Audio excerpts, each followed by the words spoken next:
Hey, welcome back to Noah Guy Bicycles, hanging with the guy. If it's Tuesday, it is Shop Talk Tuesday. Hey, welcome and thank you for joining me in the garage.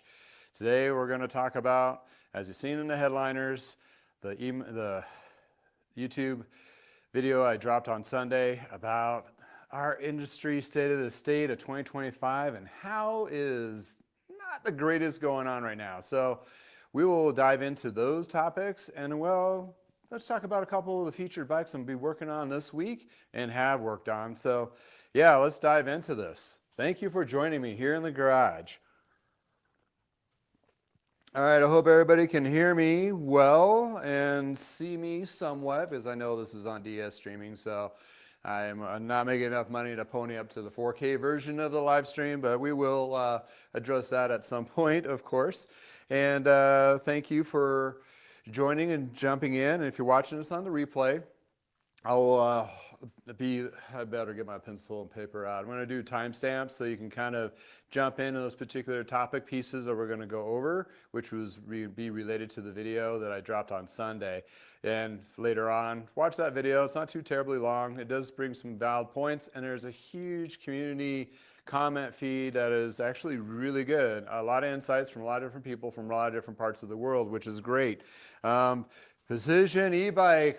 Thanks for joining in. Always great. And good morning to you from Fort Collins.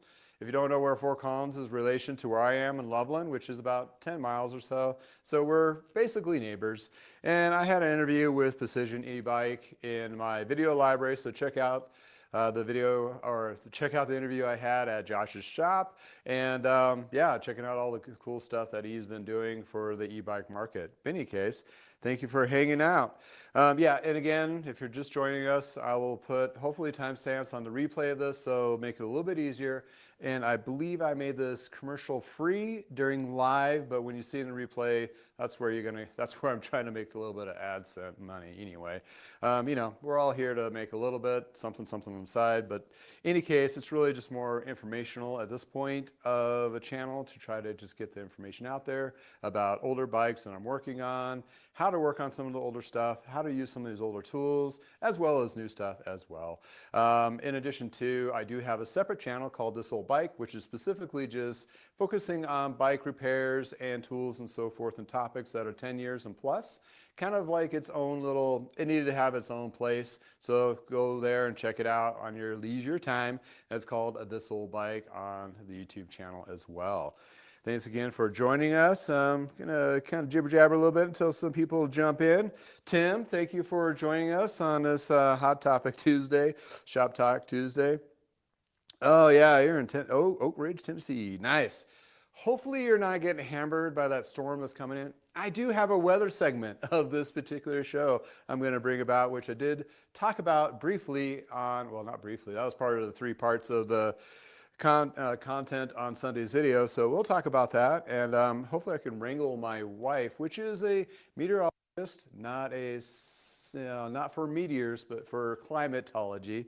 And she gave me very many insights of weather patterns and all that kind of stuff. So we'll go into that a little bit here. That'll be a fun thing. Oh, yeah, I've got somebody from Germany. Thank you for joining me. It's probably either really late or early for you. Any case, I think it's an 8-hour split from here. So thanks for joining in, and I'll go into some of the interesting bits I've came across or working on. But in any case, hopefully everybody's Tuesday is going well for them, and hopefully it's nice in their neck of the woods to go for a ride. We've had some pretty good, decent weather here locally. The weekend was phenomenal. Unfortunately, I had a cold, so couldn't really enjoy as much of it as I wanted on a bike, but gotten over the cold now and the weather turns to crap. So, hey, you know, that's how it is. But, you know, it's one of those situations. But the weather here has been having, a couple weeks ago, we had single digits, below temperature, really, really cold to, and when it gets to like 60 to 70 degrees, it feels like it's 80 or 90 to us Coloradoans, and it's like, take all the clothes off and ride, right, and hit the bike paths. And the bike paths have been very active the last few rides I've been on, and that's great. It's really, really to see that people are out there riding. They're just chomping the bit, and there's quite a few. I mean, I think we'll have a good active season for the cycling realm, but it's really going to be interesting for actually shops and how we're going to navigate that through this coming spring, which I'm going to touch upon today for sure. All right. Oh yeah, nice. 67. That's just like one layer or layer and a half wear of clothing to go out for a ride. Hopefully it's not too windy. As long as the sun's out here, it's nice. So we will take it. We're pretty close to more radiation, a mile high above sea level, so a lot more sunscreen and coverage for UV protection for us. Oh, 6 o'clock in the evening. Well, hope you had a good Tuesday for yourself there. Yeah, you're probably just about ready to dive into some dinner. Absolutely.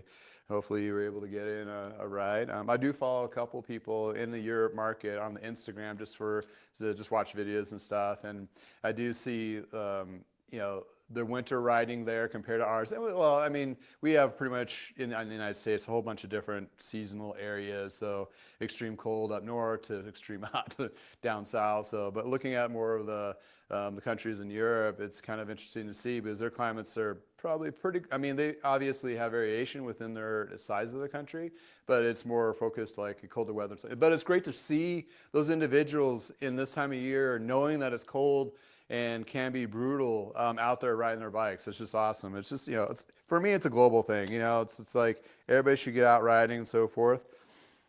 Oh, spooky Tuesday, talking about Tuesdays.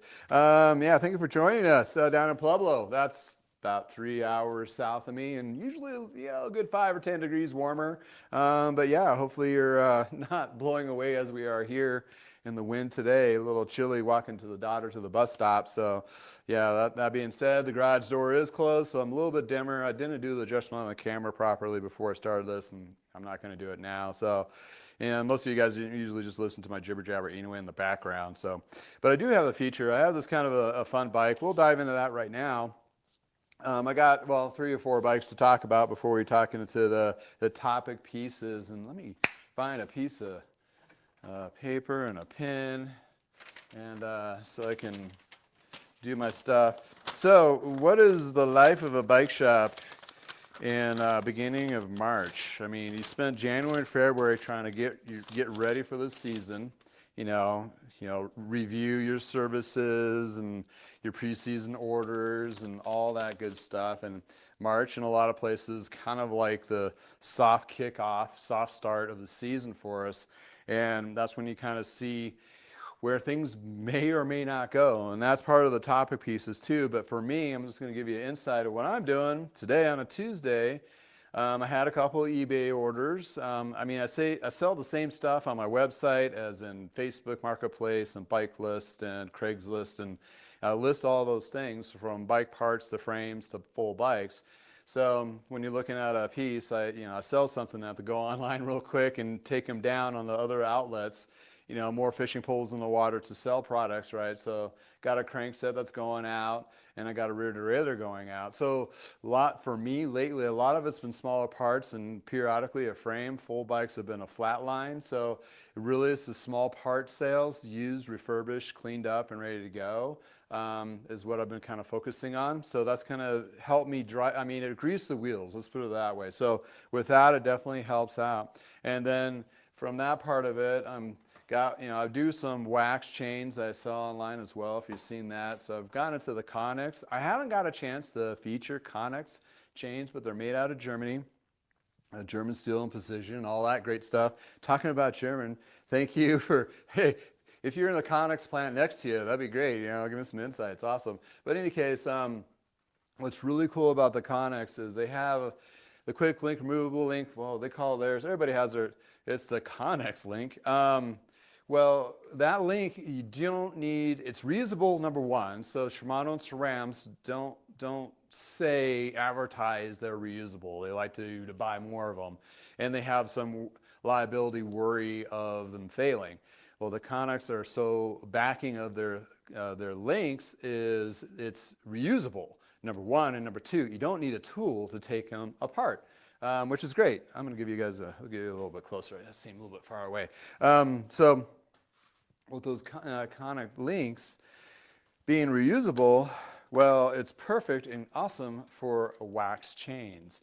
Reason being is you can easily take your chain on and off and re-wax it without grabbing a tool or worrying about replacing that link multiple times. So that's where you got to kind of twofer. They are a little more expensive. You won't find these most of the time. I'm sure they are on some OEM bikes out there, but you won't see these on a normal case on OEM. It's kind of like that upper level upgrade to your bike. If you're going to upgrade the chain, something's going to last a little bit longer, be more durable, a little bit easier to work on yourself. And if you do dive into the wax chain Kool-Aid, then, excuse me, still working off that cold, that's a great chain for doing that. But they are a little pricey. They are coming out with their already pre-waxed chains, I believe on 10, 11, and 12 speeds. So the 8 and 9s is where I'm going to kind of focus on for having backstock, and maybe dive into the e-bike chains for the wax. And I'll get with Josh here at Precision e-bike and see if we maybe test a few out and see if they hold up and do less damage or less wear and tear on the drivetrain over a period of time than your standard chain with a regular lube. So that's something I'm kind of dived in. So I did a purchase there. I got some chains going to be waxing this week. So that's kind of one of the projects I'm going to be doing to kind of bolster my inventory. This is the time of year that a lot of bike shops are bolstering their inventory, getting it all ready, getting things coming from pre-season, orders and so forth to get their showrooms ready to go for people walking in the door, or virtually website product and so forth. I'm going to be listing a lot of used parts too, which I have cleaned up, just haven't taken pictures and did listing information on them yet, but that is in the process for sure. Matthew, thank you for joining us. Well, the crisis is not in people riding bikes. Yeah, you're right there. There's a lot of people riding. But the companies that you're looking at that have been hurting is the big vendors, where a lot of the bike shops get their bikes and their parts and all of that. The little rumors have been saying that some of these vendors are having some serious issues, and we'll be talking about that. But there is definitely, I would say, one or two of these things happen in the history of me doing this for 35 years in the cycling, but not all of it at the same time. And some of these big pieces are really going to kind of crutch, already has, the cycling industry for sure. But it does affect your local bike shops, especially the ones that sell new product.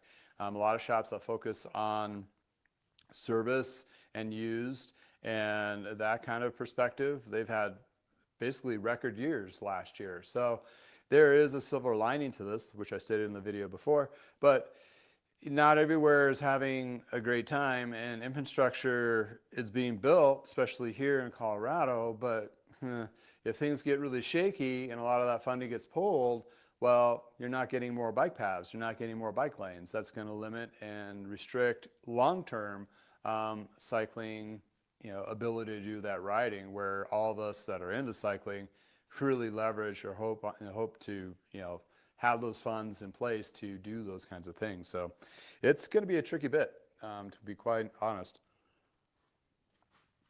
So any case, so those are the parts and bits I'm working on this week. Going into, sorry, going into this first full week of March. Give myself a timestamp, see where I'm at. All right, 14. So going on to the bikes, I got this interesting one here. It is actually, I'm their customer, but they say, hey, you do bikes, can you do us a favor? This is a classic here. I really don't know the huge history on this. I will have to talk to Tom about this. It's made in Holland, and Vatusis, professional. It's kind of in that race realm. I would say 70s at least, if not sooner than that. Most likely 70s, but it looks like 700C wheels. these do have tubulars. They're sew up, so they're glued. Mavic hub front with, I believe it's a Mavic rim, classic, and it's super, super smooth. So we'll just let that roll as our conversation, and we'll see if it even slows down at all. So it just has some campy classic parts on it, brakes, crankset. It has this Sachs. It has a Sachs. Who bought Sachs or merged with Sachs back in the 80s? I can't remember. I don't think it was Diacont, but it was one of those. Sachs is one of those companies that was rivaling Shimano to some level in some markets back in the day, and it is pretty decent stuff. Not very popular in historical pieces, but they are pretty decent. What was the other one? I'm totally drawing a blank. But in any case, they were thinking, well, it'd be really nice to be able to sell this bike outright as a whole, but our current market, state of the state, is buying used parts. Case in point, that I have some I'm going out the door. So what he wants to do is he knows he can get the Campanile crankset for the dollar amount that he wants for the whole thing. So he wants me to do my magic of taking the parts, put them in an ultrasonic cleaner, cleaning them all up, put some ceramic wax coating on them, and then also do that to the frame. So basically I'm doing a sense of cleaning all up so he can resell the parts in the frame. So that's what I'm going to be doing. And the suggestion on the tubeless, it said, well, if anybody buys these particular, I was supposed to leave that spinning, tubeless wheels or tubulars, not tubeless, tubulars sew-ups. I just leave them on because when you do shipping, I usually put old tires on the rims anyway, and that's kind of if you sell some wheels, that's a good way of protecting that rim, in addition to regular packing material. So I said, well, if anybody's going to be buying these wheels, have already a thought process of new tires being put on them, and they probably know how to do it. So that's one of those weird, tricky bits. Oh, did Sachs merge with SRAM? Good one, Josh. Thanks for something. Yeah, jogging that old memory. I mean, you're talking good 30 years. I knew, yeah, that's right. That does make sense. And SRAM, they bought or merged with Avid and RockShox, which they keep some of those companies still separate. But some of those just kind of got dissolved. Like the name of Grip Shift, that kind of just went in there. That was a SRAM product. So they're just called SRAM, not Grip Shift, back in the mid-90s. Yep, that's about right. So I'm going to do it does have some service rust. I'm going to try to clean that up and try to pull it off. I'm not going to restore it. I don't restore it. I just do refurbishing. So I basically take what is good there and try to make it better. And with a ceramic coating on that, it'll give it some added protection. And those four. So we'll be giving the guy back. I also have an seat post there too. So that's one of the projects I'm doing for a local. Tom is my distributor of Connex chain. So a plug for him. What is his name? I'll put it in. I should have it somewhere.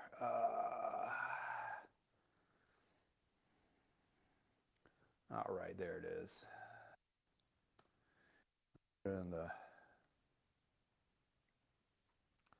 comments here. He's based out of Fort Collins. He's an older lad, been in the industry for like a million years.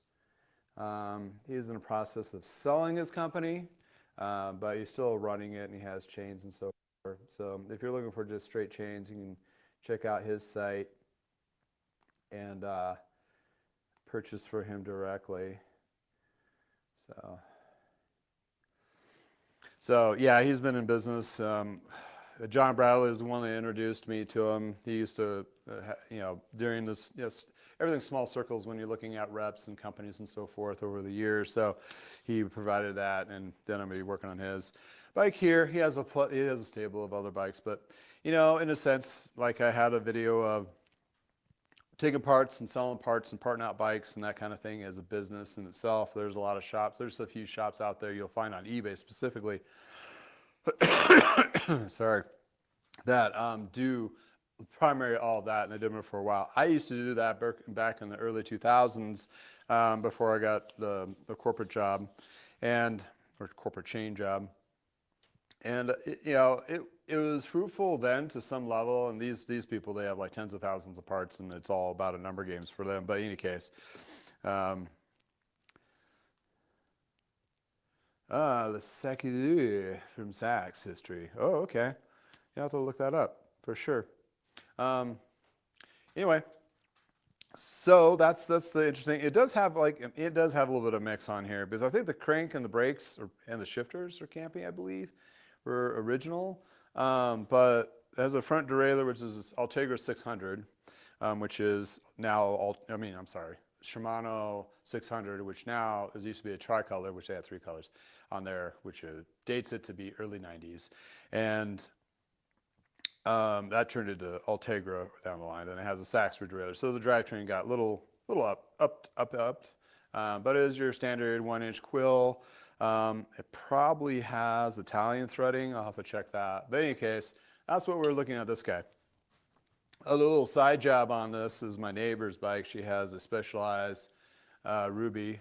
Is it a Ruby or a Roubaix? Either or, same otherwise. Yeah, it's a Ruby, which is the Roubaix, or women's model of the Roubaix from Specialized.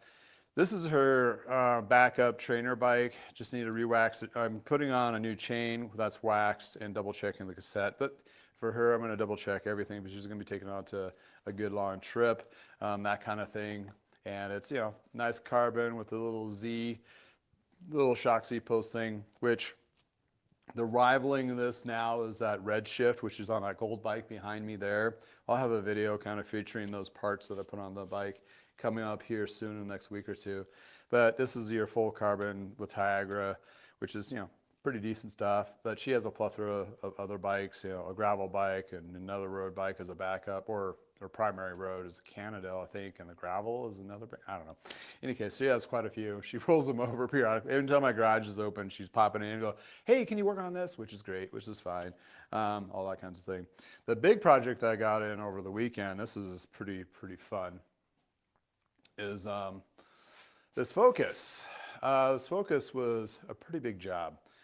It stripped it down and did the ceramic coating on this guy. He bought it, this gentleman bought it used, and he did a whole bunch of upgrades.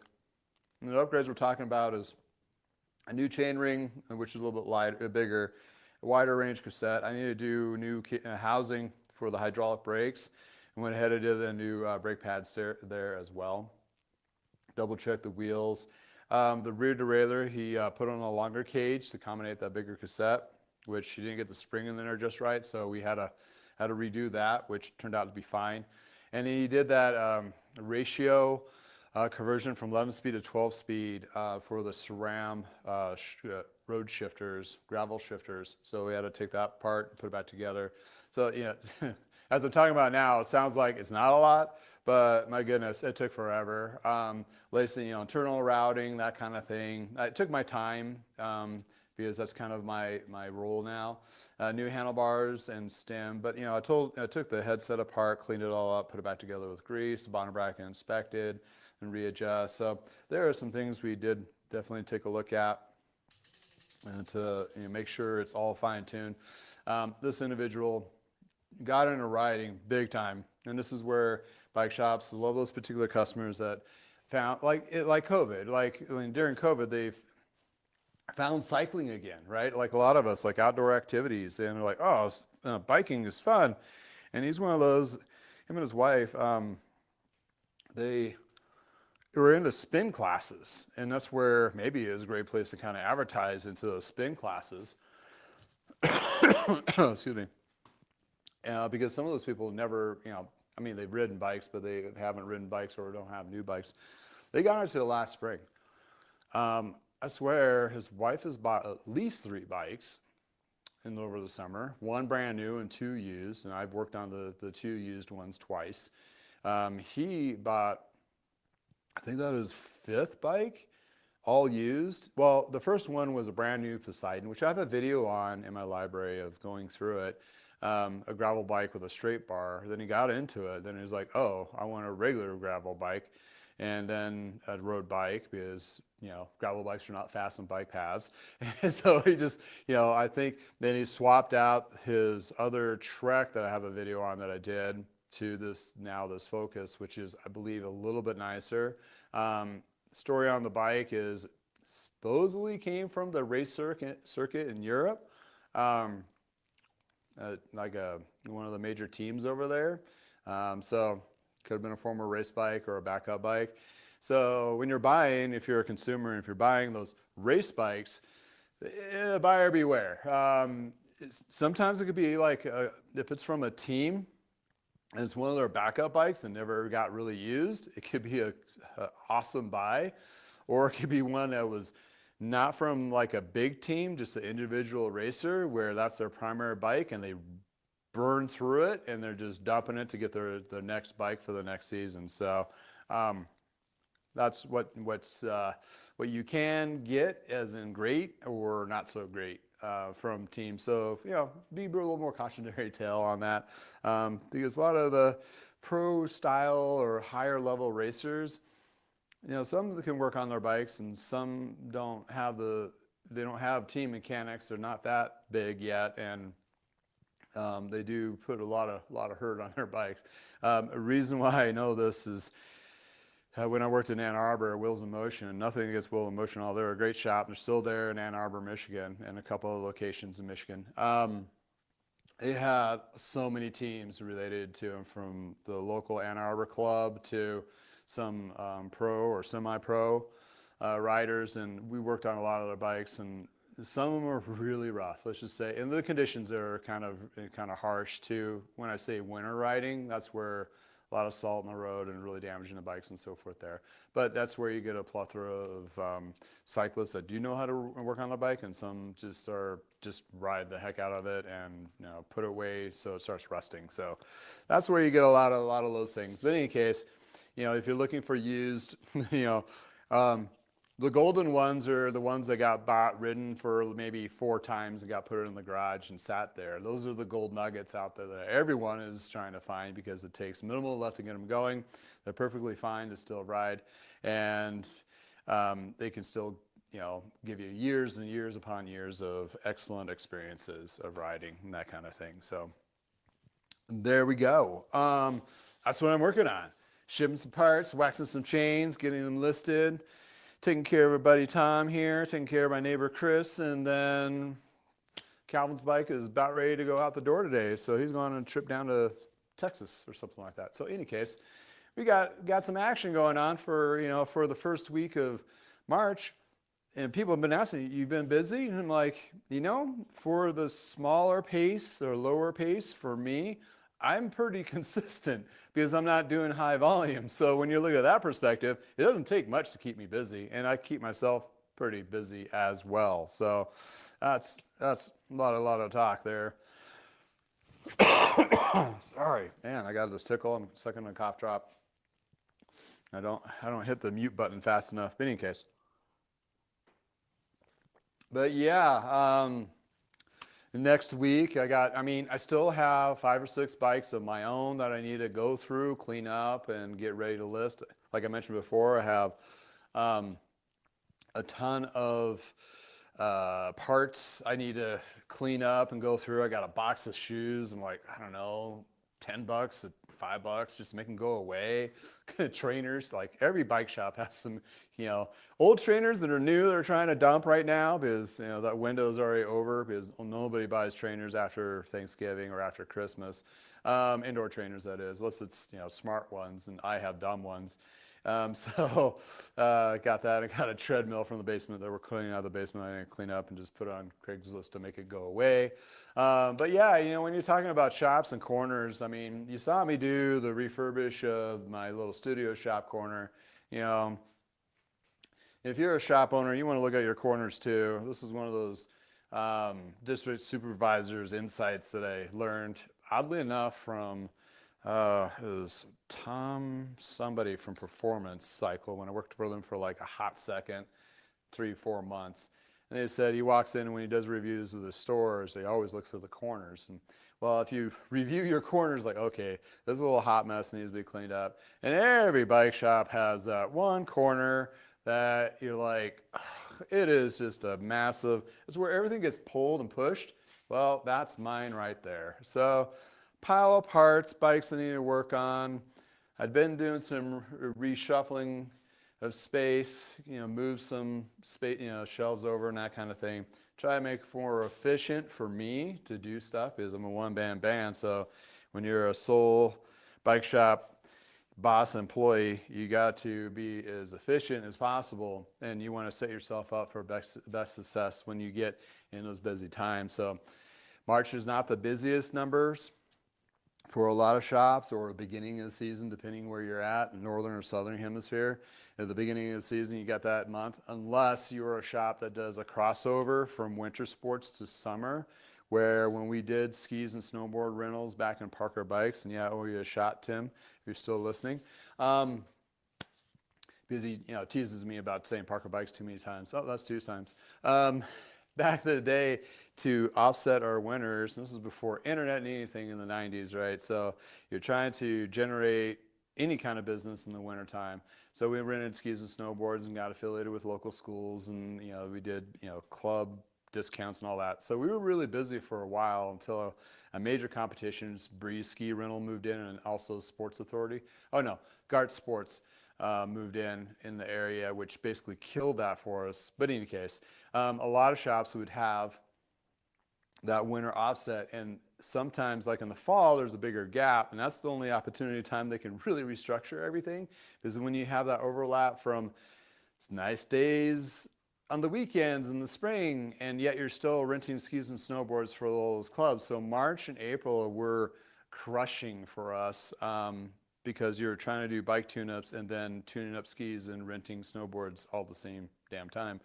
I just remember about 5 years of those marches were just one long blur, because you're like going in 8 different directions. So so there's those shops that are doing that, and a lot of them do that. But when you're looking at the more just big bike shops, and that's pretty much all they stick with, this is the time of year to clean out those corners, get everything ready, pull out all that random used stuff that's still good, and list them and make them go away, find a good home, or get them ready for your service department to do those retro fittings and fixes and stuff like that. Because even though a bike is 10, 15, 20 years old, you can still find a plentiful amount of parts that match that vintage that are in good shape and good condition, and not too expensive either. So instead of trying to find that micro shift that will work with that old shifter or old derailleur,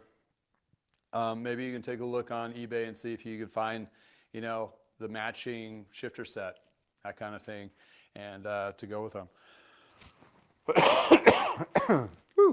Yeah, that's twice, Tim. Yep. I'll try to keep it on the down low on that part of it. All right, there's some things I want to talk about. Well, we're going to talk about. Let me rearrange our sitting scenario here. This is where I need that B-roll of like, days of our lives, kind of, but in the bike form, as the days of our rides. So, kind of everything in between. Any case. So yes, it is a 3-punch topic piece, and it did come out of a thought process of a Forbes article, which is in the description below as well in this video, as well as the video I dropped on Sunday. And it's a good read because it has a couple actual major industry individuals talking about stuff, and that's within their perspective. I mean, I'm talking like one person's from SRAM, another person, well, Gary Fisher was actually quoted in there. He's like the guru insights. He's still in it, I think. I think he's still doing some kind of an e-bike thing kind of deal. So, case in point, I'll bring you in a little bit closer. Hopefully everybody can still hear me. Hopefully I don't cough too much. I know that is annoying, but unfortunately, that is the state of the state, and it is live, so this is what we got. Oh, hello from, hey, Andy. Thank you for joining us. Tim, thanks again too. And yeah, I'll just point to the sign every time I need to mention it. Yeah, this is the other project I finished up before the focus is the titanium Lightspeed. Did a couple reviews on it. Finally got the redshift bars, stem, and C-post on there. It's a fun ride. That has a nice little soft kick to it. And it is adjustable on those. It reminds me of soft ride stems back in the 90s when they were doing on mountain bikes, like that suspension stem, and the really oval looking seat post shock thing. I think it was way too aggressive back then, but in any case, shout out if you recall or remember those scary moments of cycling history. All the parts that went wrong back in the day. So, okay, so topic piece. All right. Make a little notes here.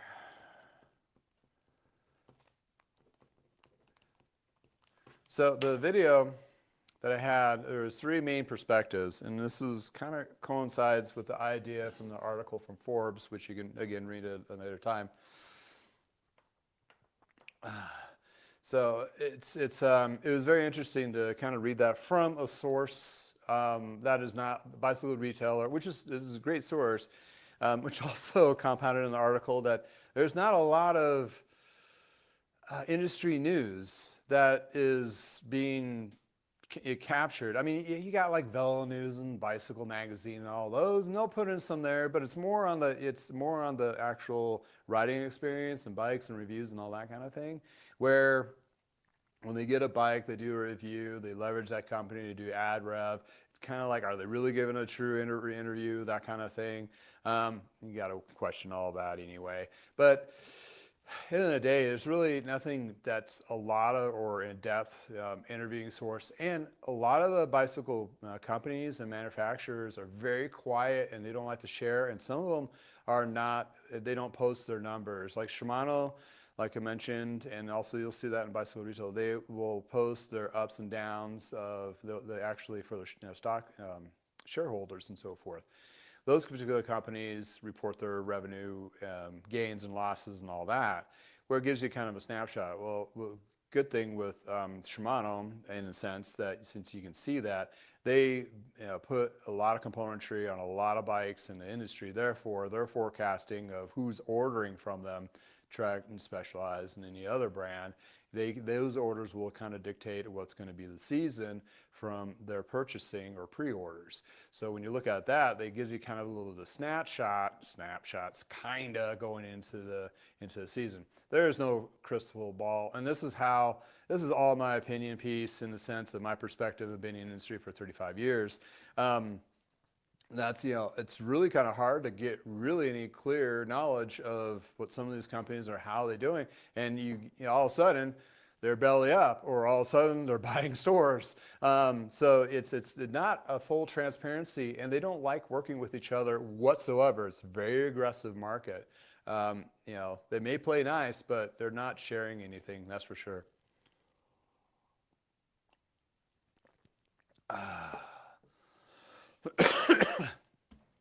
All right, CB 750, just sorry to see the high-end mechanical brakes go away, or mechanical bikes. Yeah, there is a place for electronic shifting. Yeah, I've been working on a few for several years, but there's also a place for the simple cable actuated brakes and shifters. So needless to say, that is kind of sad. So yeah, I mean, going back to the topic pieces, there's, three pieces, and man, it's really sad to see what is happening, or what's like, there's really no super light at the end of the tunnel. To recap, if you've been living under the rock and not knowing what's going on with the cycling industry, and you're like, what's going on? And what's this guy talking about? For those who are just kind of joining the conversation, they have not, then I'll just take 2 seconds here to do that. It's like COVID, boom, everybody got bikes, went out riding, then there was a shortage, boom, they made too many bikes, and all of a sudden the market blew out, and boom, 2002 to 2003, everything went on sale. 2004, Not the greatest year for any of them. Still, everything is still on sale. And going into 2025, yeah, it's a hot mess because you still have new product coming in, and everybody's did their preseason orders to get all this going. And here we are. We do not know what the state of the state is, even if we do have really nice weather and a lot of people are riding bikes. Are they going to the bike shops? That's going to be the biggest question going into all of this. So the first topic portion of it was is tariffs.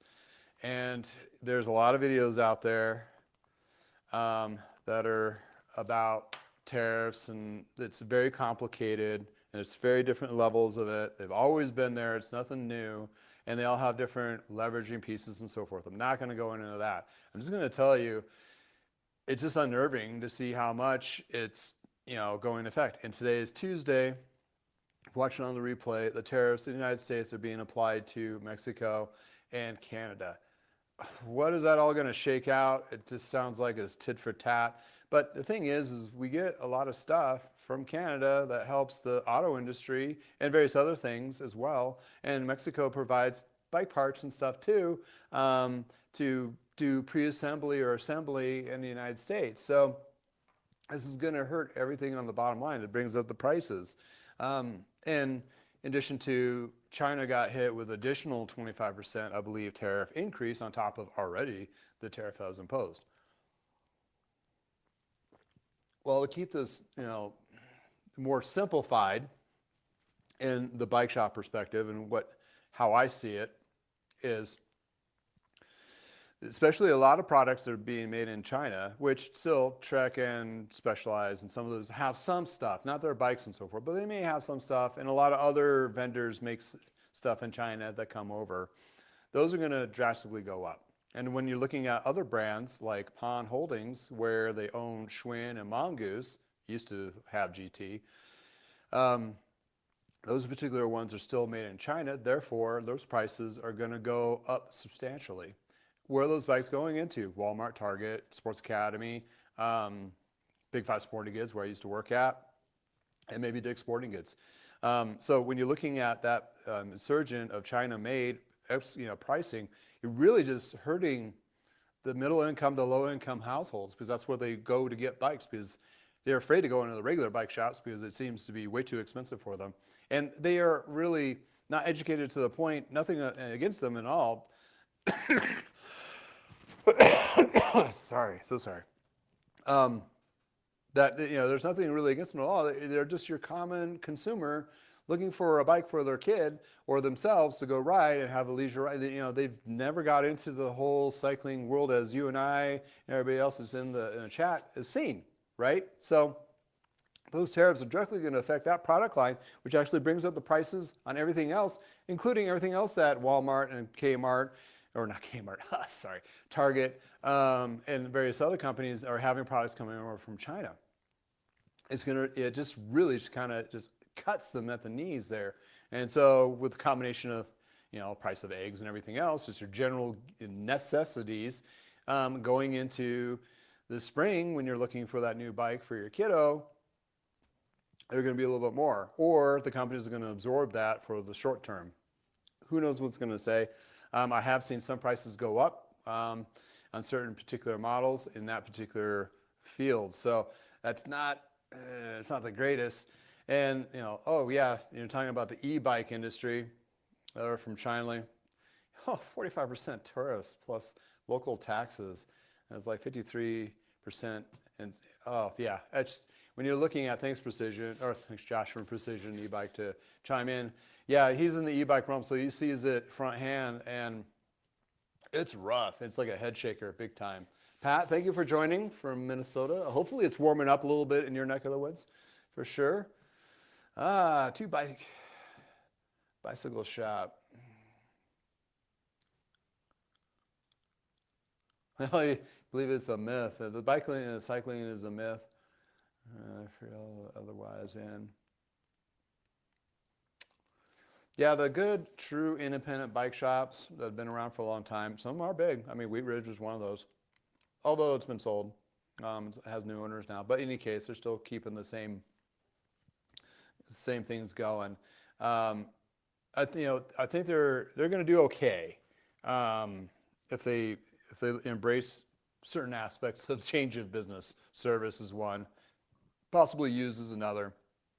Finding brands that have lower price points to have the entry level riders is another big one. Doug, thank you for joining us.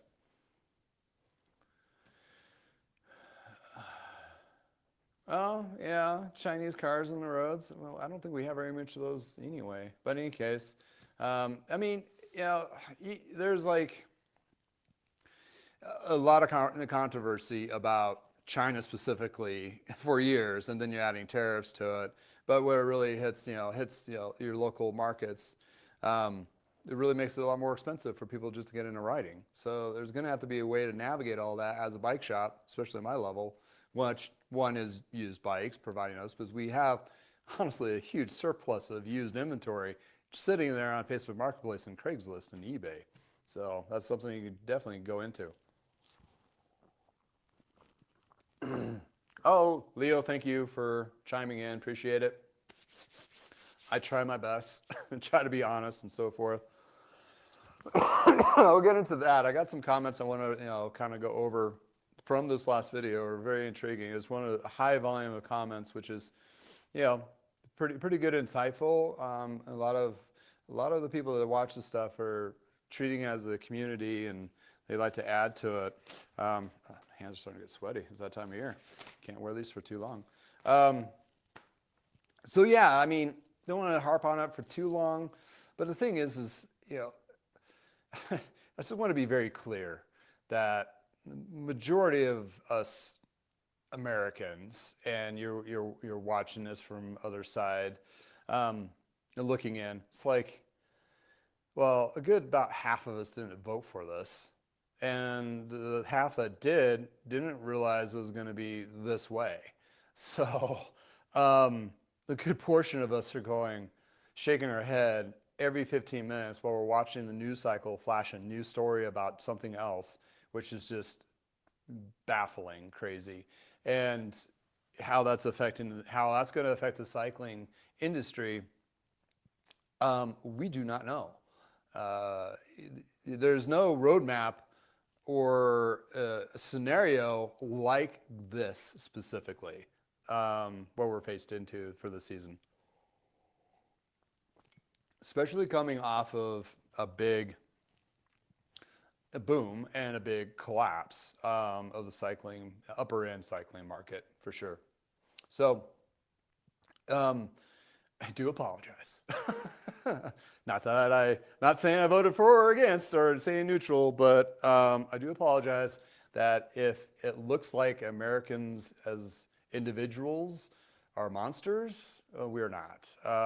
We like cycling, we like riding. We're just normal people doing our thing, trying to keep our kids safe and all that. Powers bees and all this disruption is causing pretty massive scale disruption of a lot of people's day-to-day lives here. So just want to put that out there. So we need to get out there and ride a lot more to just get through all this nervousness and shed it all off. Because if you just think about it too much and you go down those rabbit holes, you'll just go insane. So you kind of turn it off. I've really turned off a lot of news in that perspective, just because it's just too much. Hey, Randy, thanks for joining.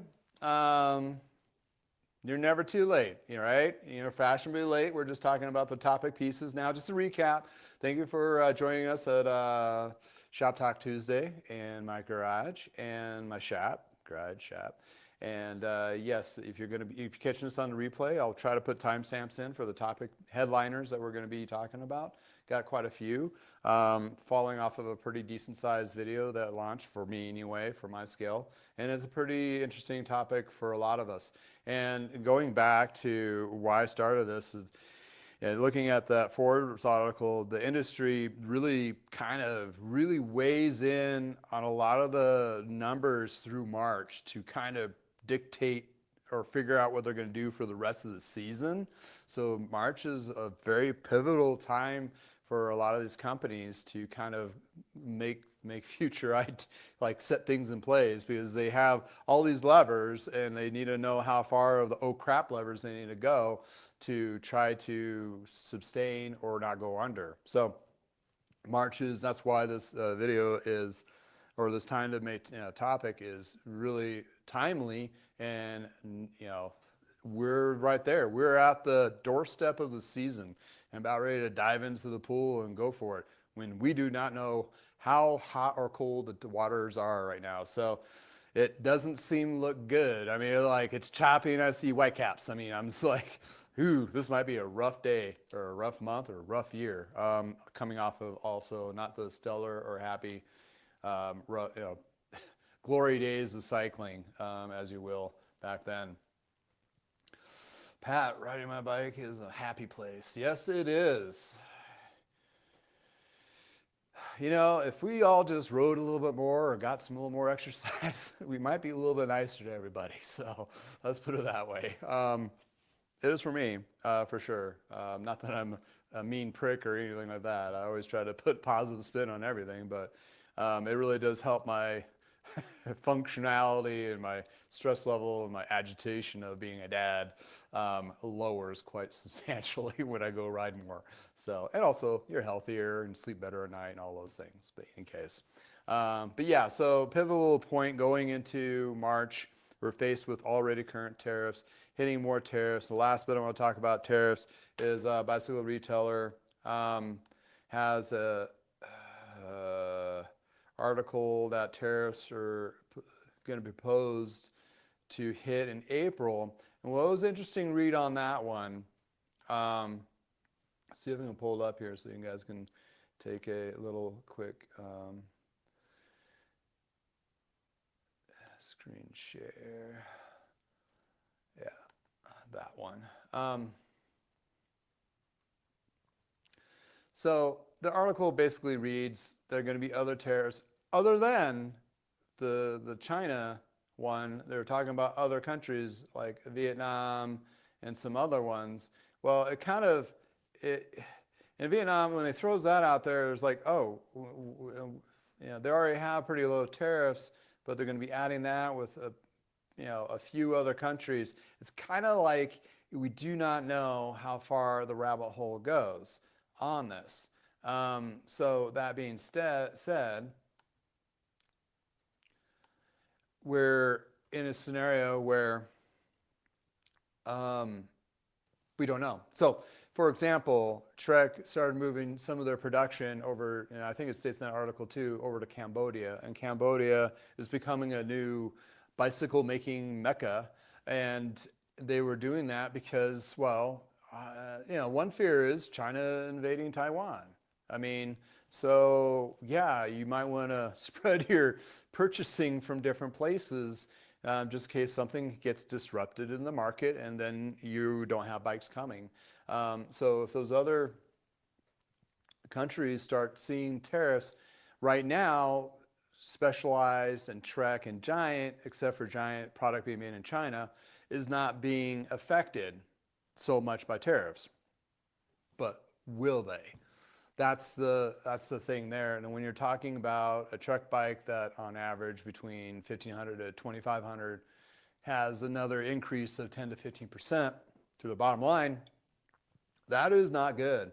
Because when you're looking at an independent bike shop, buying a bike from Trek or Specialized or Giant, their margins are luckily 35%. I mean, granted, if it's a corporate store from Trek or Specialized, their margins are obviously deeper. We really don't know how deep that is, but still, it cuts into everything. So if you're telling your independent bike dealer, well, you're going to lose another 5 to 10% off of your margin on your bike because it's going to cost more, or you have to raise the prices more, which we already know is not working out well, that is immensely problematic. If they made adjustments, brought in inventory already for this, there's only so much they can do in a short period of time to protect themselves from that. That's going to be interesting flow. Give me a second here.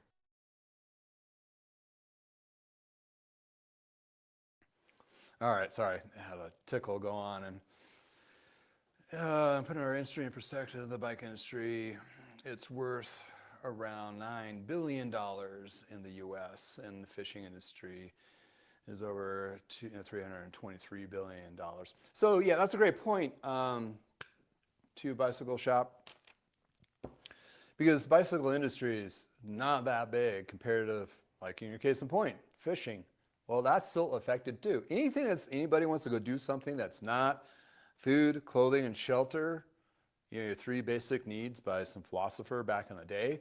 Other than that, it's recreational. So fishing, biking, camping, you know, all those things are going to be affected. So yes, and they all have been having some struggles. And you know, the behavior, okay, you know, coming off of all these tariffs and how they're going to impact, and crazy prices are going to cause everything maybe go up. We already know that everybody is so conditioned for the last 2 years to 2.5 years to only buy it on sale because they've had too much inventory and it's been dumped for so long that even if that inventory runs out and the new product comes in at the regular MSRP, they're not going to buy it until it goes on sale. There's not much of a demand for those volume numbers. So there's the pinch. Going into the second portion of the topic was basically our crazy economy here in the U.S. and abroad. You know, obviously I'm in the United States, so I don't really know the European markets, how they're sustaining. I'm so busy trying to do my own things and tune-ups and so forth. I wish I could spend all day looking at all that news and so forth, but it's just not there. And if you are in those markets, please feel free to chime in either in the chat or in the comments below. If you're watching us on the replay, we'd love to hear that. Because you're looking at, okay, you know, eggs are expensive because of the bird flu, okay, whatever. And other things are, you know, driving prices, and there's a fluctuation. And then, holy crap, you got job security issues. Lou, from when I made the video until today, you know, some other events locally that affect my markets immensely, which is just dumbfounding to think about, but it is what it is.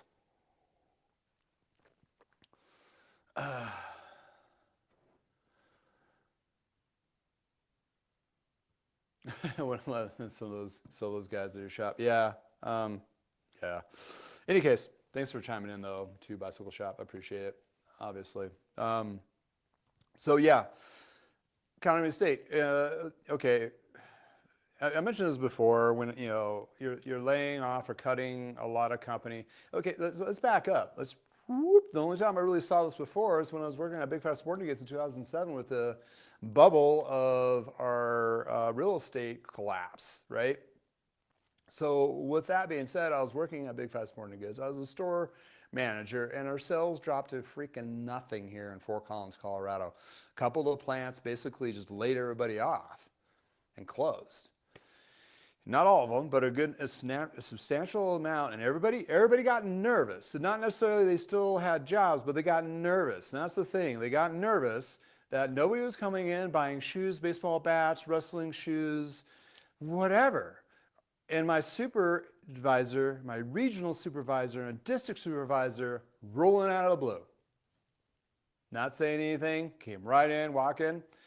They were snooping out to see if I just train wrecked their store. I didn't. Our store was immaculate. I said staff, everything was placed. We were doing everything we were supposed to be doing. There's just nobody coming in the door.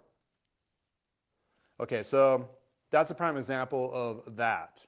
What we're faced with here is, you know, NOAA, which is a big government thing, and I don't want to get into the politics of it. I'm just going to talk about what is affecting and what's going to affect the market in my micro market. And okay, Boulder, Colorado has a lot of tech and it has a lot of government contracts through it, but it also is huge in cycling, huge, known to have like a bike shop in every corner, which is, you know, it is the people public of California, of Boulder. You know, it's just kind of a funny thing. This used to be back in the day, a lot of hippies. That's a historical thing.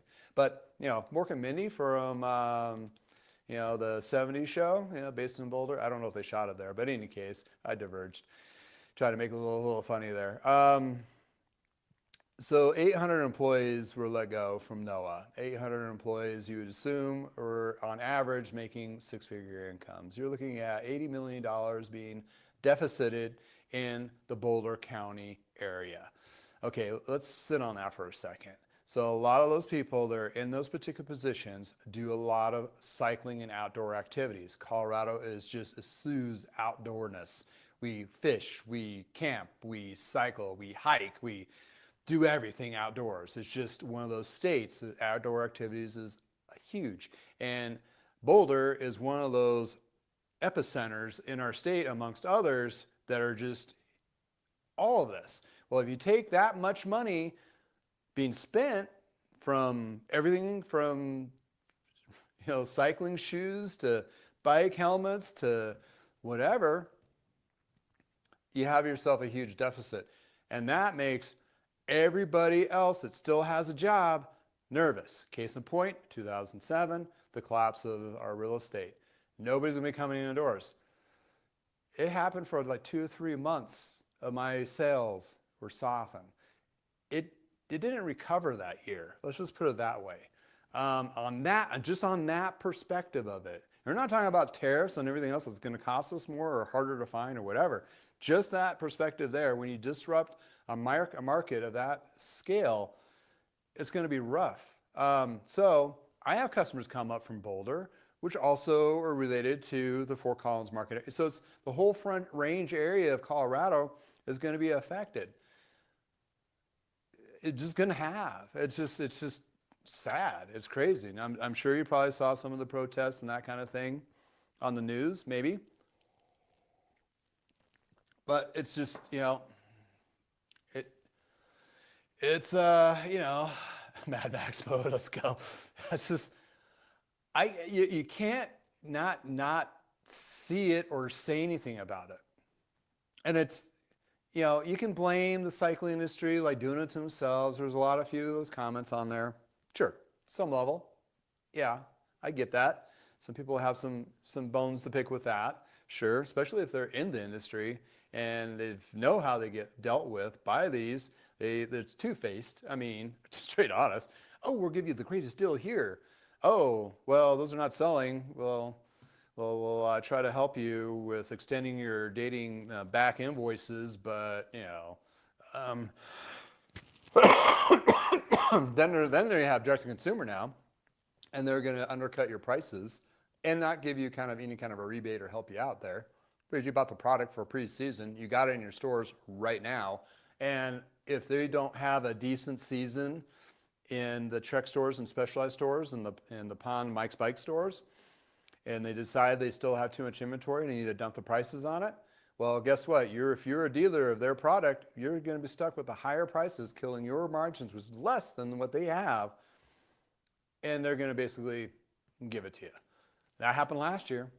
So all the local bike shops, independent bike shops, are going to be very reserved on purchasing anything, like very minimal numbers. So that might and also cause that ripple effect, because if one of those manufacturers going, none of my dealers are buying all this preseason stuff, our orders are too small and we have too much inventory, they're going to discount it. Therefore, the consumer is already in place to buy only on sale items, 40 to 50% off only priced items. Ouch, right? It's just, it's just such a huge compounding. And that's only two factors. They're huge factors, but two.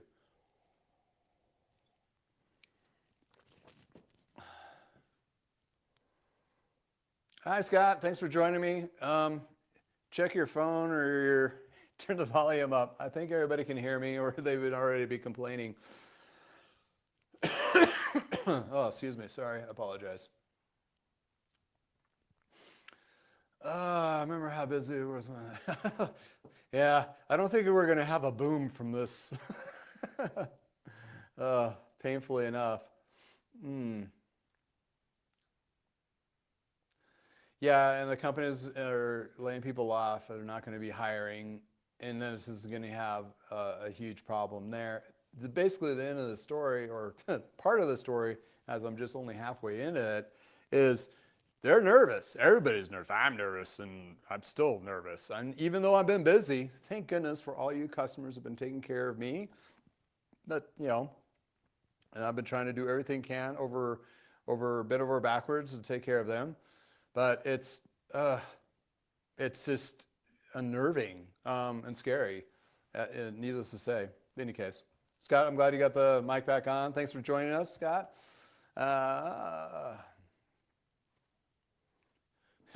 Y2.5K?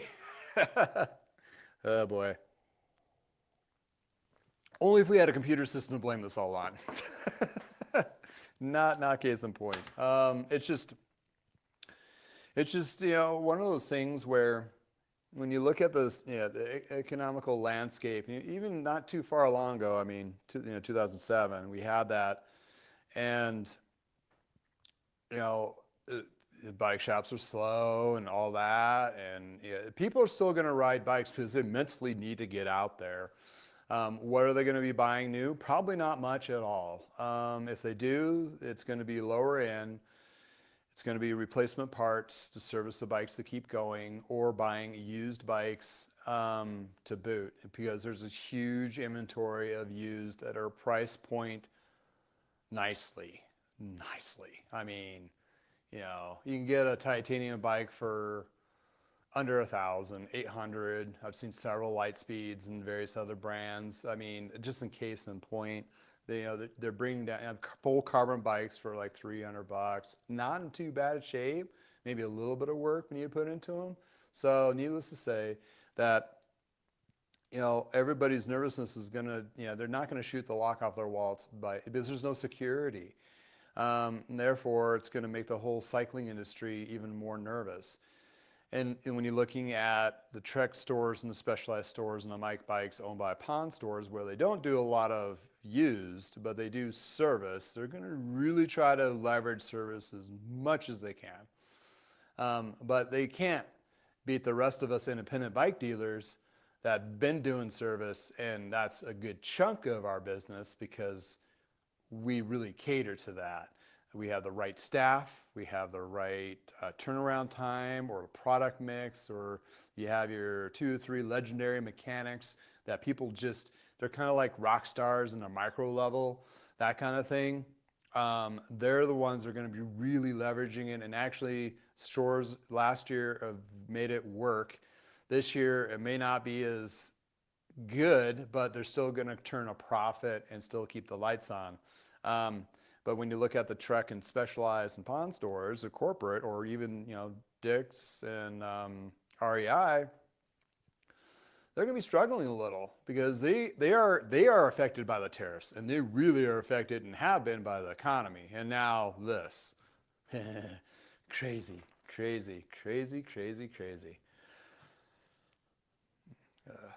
Take a little cough.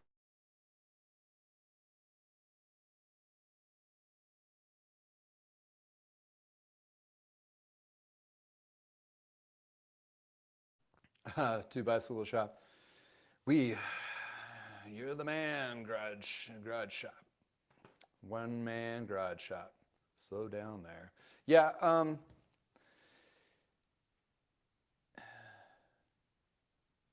Yeah. When the power goes out and the gas dries up. Oh well. They're going to be pumping. Going back to was it you that said let's go back to it's going to be Mad Max? I hope not. In any case, can we recover from this? Sure, we recovered from 2007 and all the other industry policy, tariffs, crashes, war, all that. It's just, the cycling industry has been around for over a century. So yeah, I mean, there is a recovery, but what is that going to look like, and what the new landscape is going to be is quite interesting for sure. So when you look at that perspective of it, what is my business going to look like in 5 to 10 years? I have no idea. I mean, I have plans, of course, and these are the goals I'm shooting for, but if they shortly don't pan out, I'm shifting gears and going in a different direction. And maybe something I ain't thought of yet. Case in point, YouTube. I didn't think of doing this until I started doing it 2.5 years ago, and boom, here I am. And, it's done me well. Let's put it that way.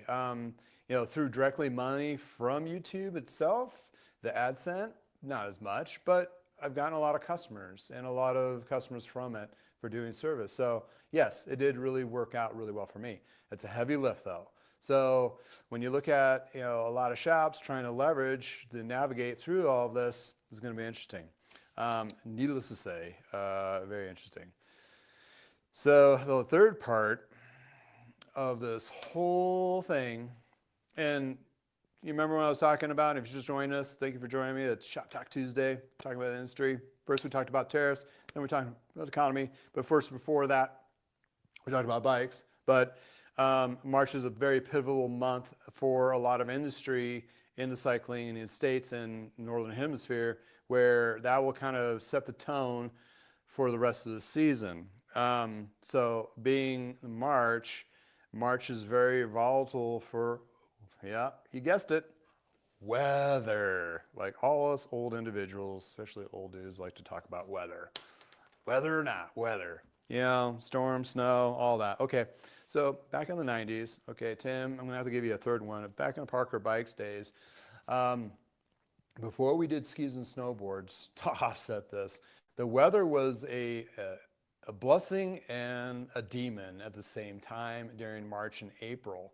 Reason being is in Colorado, like I mentioned, we're very active here. A lot of people like going outside, and as soon as it's nice out, they're out the door running. And even when it's skiing, they're going out and running out the door running too for skis and snowboards and so forth. But when you're looking at bikes, if you have a crappy weekend in March and April, consistently snowing, because weather patterns are like this, it snows on the weekend, it gets nice on Tuesday, Wednesday, it doesn't help any bike sales whatsoever or service because people are not thinking of it.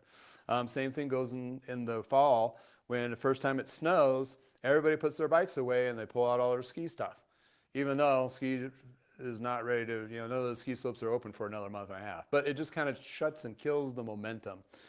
Same thing happens in March and April here. So it could be flipped in the Southern Hemisphere where they have anywhere with a seasonality to it. A good portion of the United States has seasonality to it. The lower half, they have a seasonality, but it's flipped. It's like it's too hot in the summer to ride. But in any case, but for all case in point, for the big manufacturing, and when you're looking at supplies and all that, and where they're going to put things on sale and all those things in between, weather is a big thing for small shops like mine all the way to the big boys, because if they have soft numbers on the weekends and they're not seeing about momentum, guess what they're going to have in April and May? Super sales. Truck has been doing this Truck Fest thing for like decades. Specialized already dropped their Think Spring sale. I really haven't looked at their stuff on there, but it's already started-ish. Last year and the year before, they all dropped their pants in January and February because they knew they're not going to have a season. They had too much inventory, regardless of the weather. But this case in point between tariffs and bad economy or weird economy and weird tariffs, and now we have the weather component. Well, looking at weather, did I mention I was married to an atmospheric scientist with a PhD? So this is where it's going to. I will have her featured on here one of these weeks. Today was not a good day. I was going to try to pull her in, but she had meetings already. So we're going to share this guy. So this is climate prediction, weather, and there's a link in the description below so you can go look at it yourself. Actually, I need to go back so I can see it. So you have seasonality portions of this. I'm going to start with the 8 to 14 day forecast kind of thing here.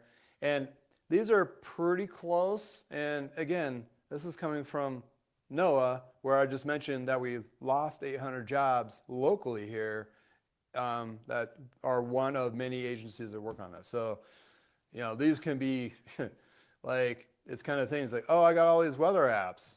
Why do we need the, weather department, NOAA? Like, well, where do you think all those weather apps get all their information to pipeline? Because NOAA's data is free. Any case, or mostly. Anyway, Sorry, I went there. So right now, where they're predicting the 8 to 14 days, you got above average temperatures on records up to 20 years back of, how everything's looking, that kind of thing. If not more, my wife will give you more detail. I'm probably not saying it quite right because I'm not a PhD atmospheric scientist, but I live with one. Does that make me an expert? I hear a lot about it. So I've been on her quite a bit trying to figure out over the years of, is there a way to like make a weather predicting tool to help like give you an idea what weekends would be good for your area to lessen the risk of bad weather events. Back in the day, we didn't have any of that. We did a sale once when if it snowed more than 2 inches on a Saturday, you would get another 10% off of bikes. Well, sure crap, it did snow and we were busy. Yeah, we lost some margin, but we got a lot of bikes out the door. For a small micro shop as a family shop, it wasn't too bad. So why is weather so important? I mean, we got online sales, people can ride when they want, some of them have flex schedules, work from home, still ride, or what have you. For any brick and mortar store, it is huge. Not from bikes to sporting goods to anything. I mean, you had a couple bad weekends, like I worked at Big Five Sporting Goods, sporting good chain. And when you had bad weekends back to back, it kind of killed your momentum on all the summer stuff, even though we did sell winter stuff. So in any case, so there's a good chance in the next 2 weeks that East Coast, where most of our population is, some of those shops will have a good chance of maybe having some good sales going through the weekend. That's if not everybody's too nervous of buying anything. At least getting out and buying some consumables, bottle cages, water bottles, nutrition, all those little things, but they do add up and they help quite a bit over a lot of those shops, tubes and tires and what have you, or getting their bikes in for service. I think one guy mentioned on the list of people commenting on the video, like, well, Washington, we're like out to the 25th on doing tune-ups. That's great. I mean, not everybody, but I'm sure you're starting to see service trickle in by a higher volume. That's a good substantial. But a couple bad weekends, I can guarantee you, will snuff that fastly. And all of a sudden, beginning of April, you're caught up, which is not good because you're supposed to be a couple weeks out on service. I mean, well, depends how you roll with your turnaround times, but you know what I mean. It's just like they're not coming in the door. They're not dropping out stuff to work on. That labor dollars is huge for a lot of bike shops. That labor dollars is huge for Trek and Specialized, because that's what's going to really help keep some of the lights on and people and staff, especially when their Trek is really pushing that 24-hour service, which is stamped on their wall. They're not going to pull that down anytime soon. So yeah, weather is a huge, huge component to this. So when you look at this, and also moisture, precipitation, how wet is it going to be?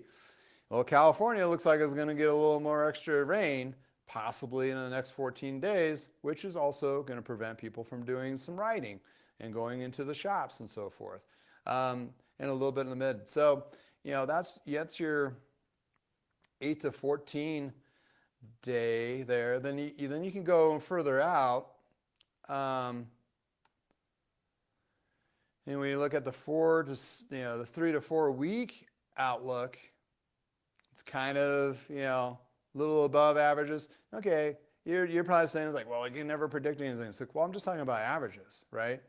So let's say those Trek and Specialized stores on the East Coast and their dealers are doing well where there's a bigger population. So there might be a chance that if people feel comfortable buying stuff, that there won't be more aggressive sales going into early or late spring to early summer. But the other two factors don't really resonate with that at all.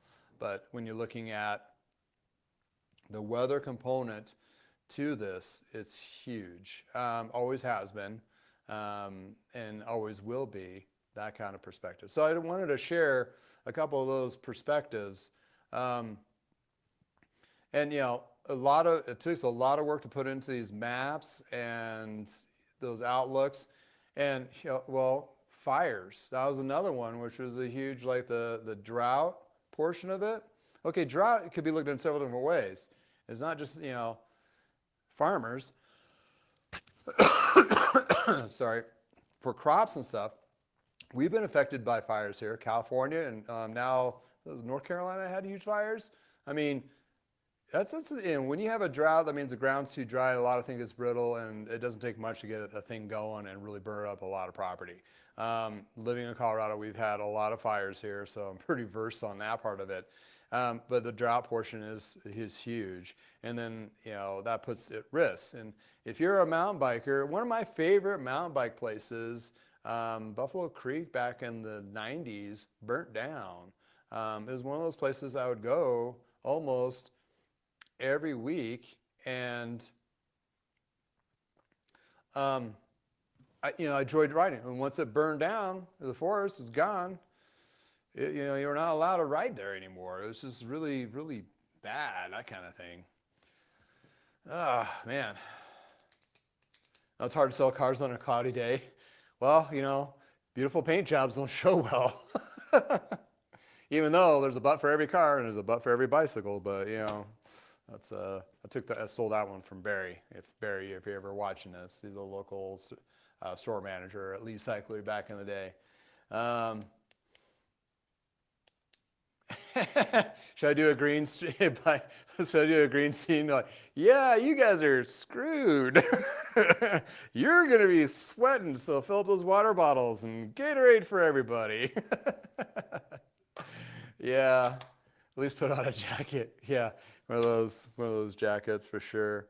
So yeah, I mean, that's where I was like trying to allude to during the videos, the 1, 2, 3 knockout punch. So we were not great with the tariffs. The economy is really questionable. A lot of people are nervous about their jobs, and you're talking about 6-figure income jobs on average.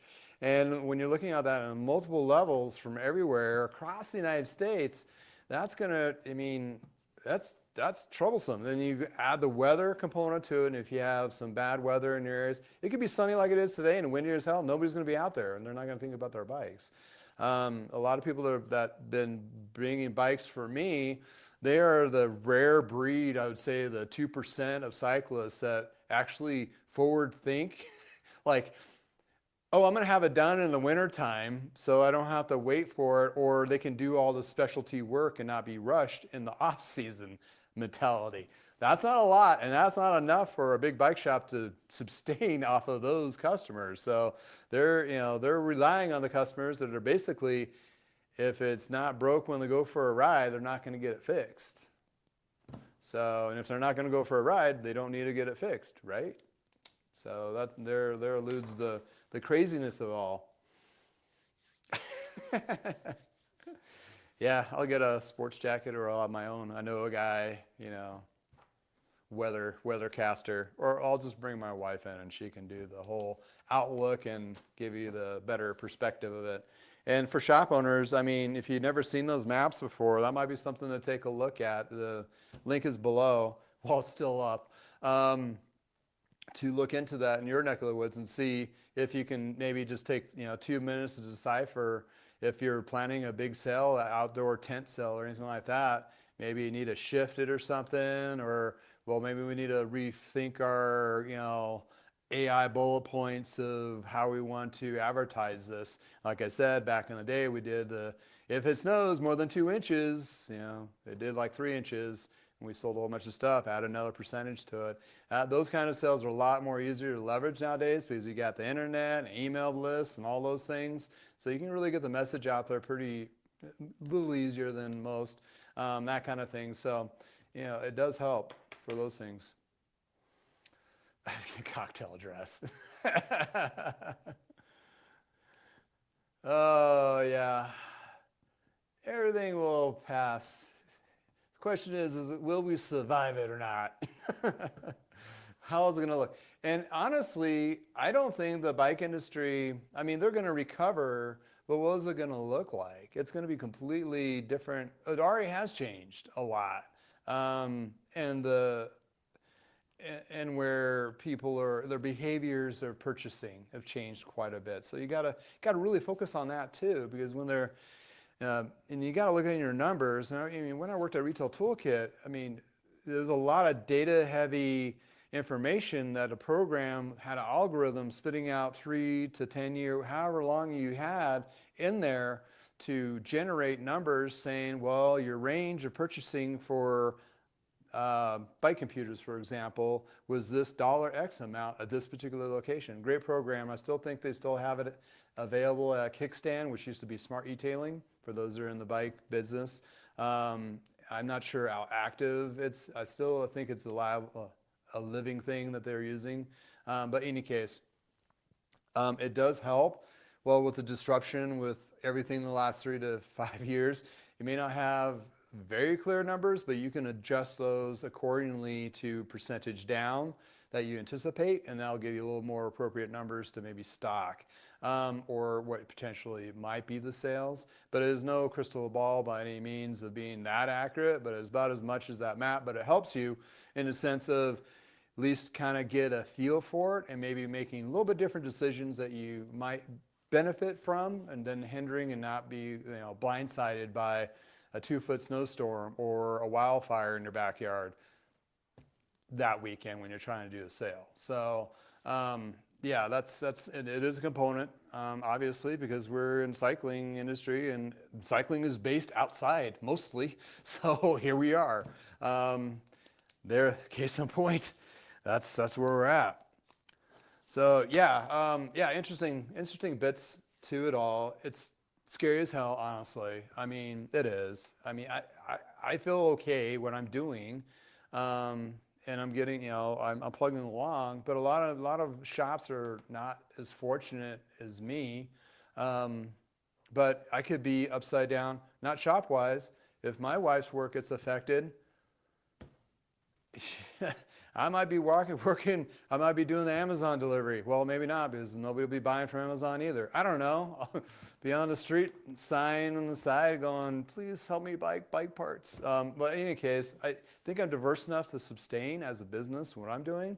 But a lot of shops are going to be struggling. So if you are a consumer rider, and if you love your shop, give them a little bit of help, get some extra tubes or goos or whatever that you can use or stock up on or what have you, because it's rough for them. It is, as much as they want to put on a good face, especially with the big corporations are putting on a big face of we'll be fine. Like, I mean, not what I hear in the background. In the background saying like some of those distributors are really kind of struggling and are trying to figure it out.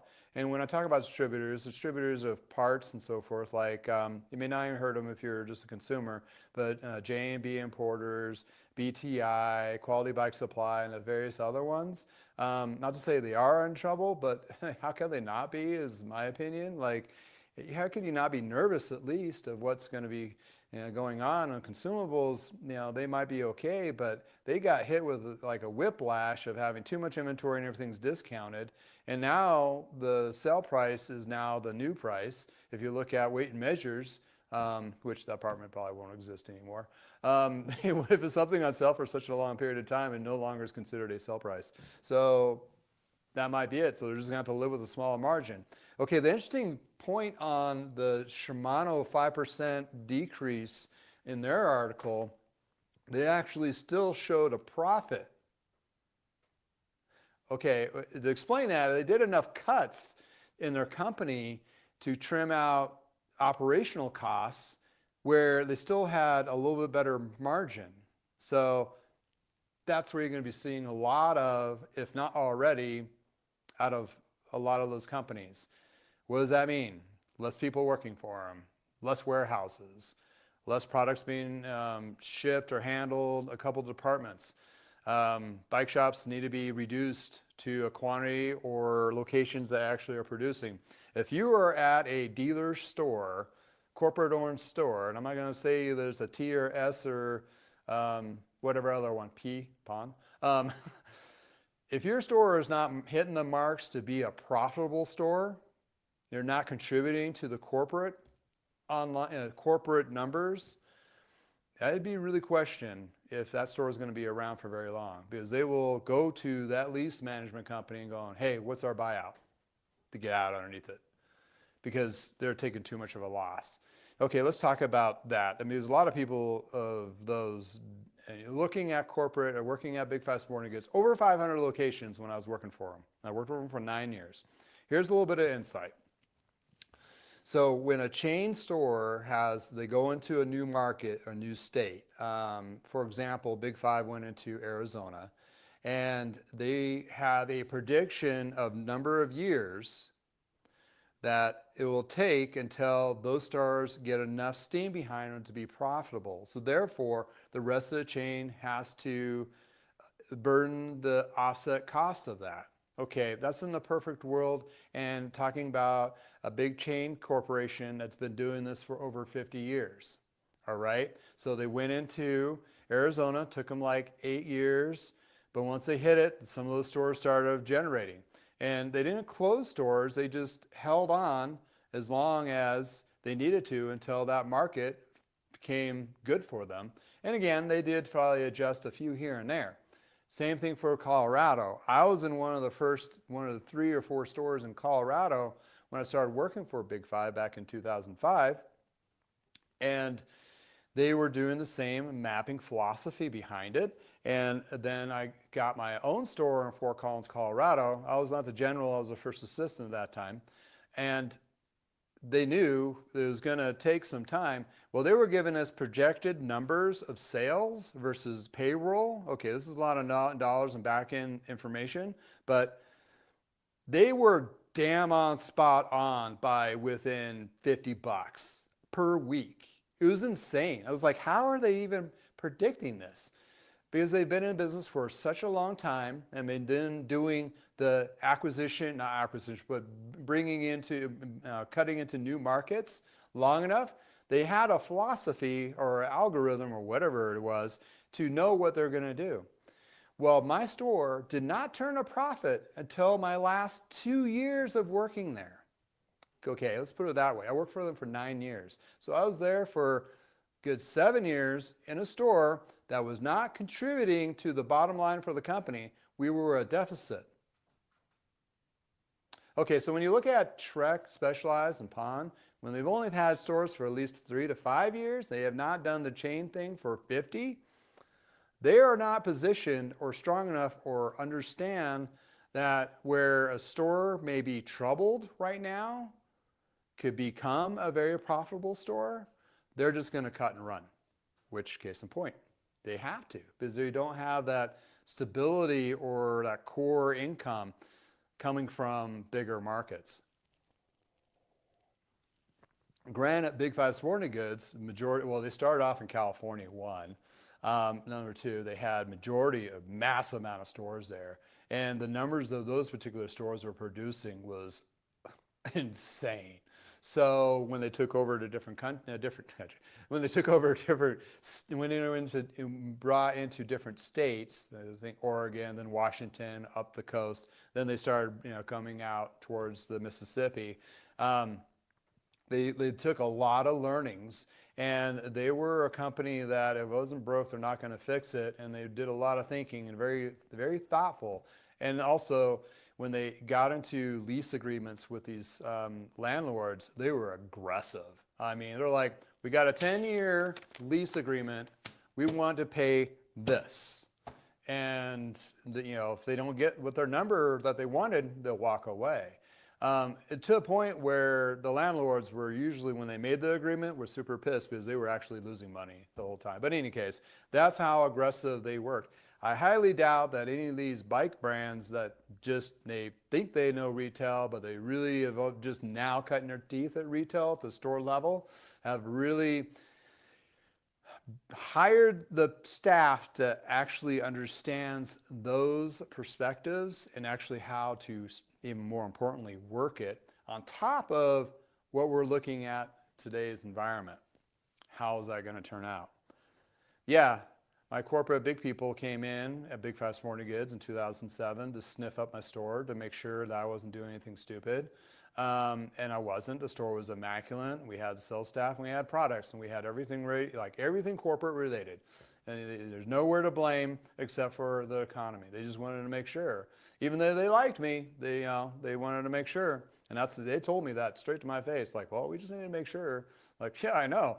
We show up, we have our best dress on, we're ready to dance, and nobody's coming to the party.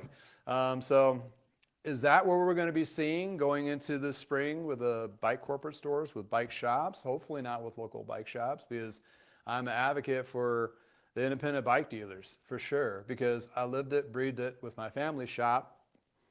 Tim, yeah, I'll give you another one there. But, I did that for 13 years. Then I worked for Lee's, which is a locally owned. It's not a mom and pop shop, but it was still locally owned, independent. And then I worked for some of the bigger guys. Then I worked at Big Five Sporting, which was a chain. So there's a lot of not just bike shop industry knowledge. And you're probably thinking like, well, he says he's worked for the bike industry for 35 years. Like, well, when I was working at Big Five Sporting Goods, I was still working part-time at the bike shop. So that's my little, that's why I can say that. So those who are judging me, judge away. Feel free. All right.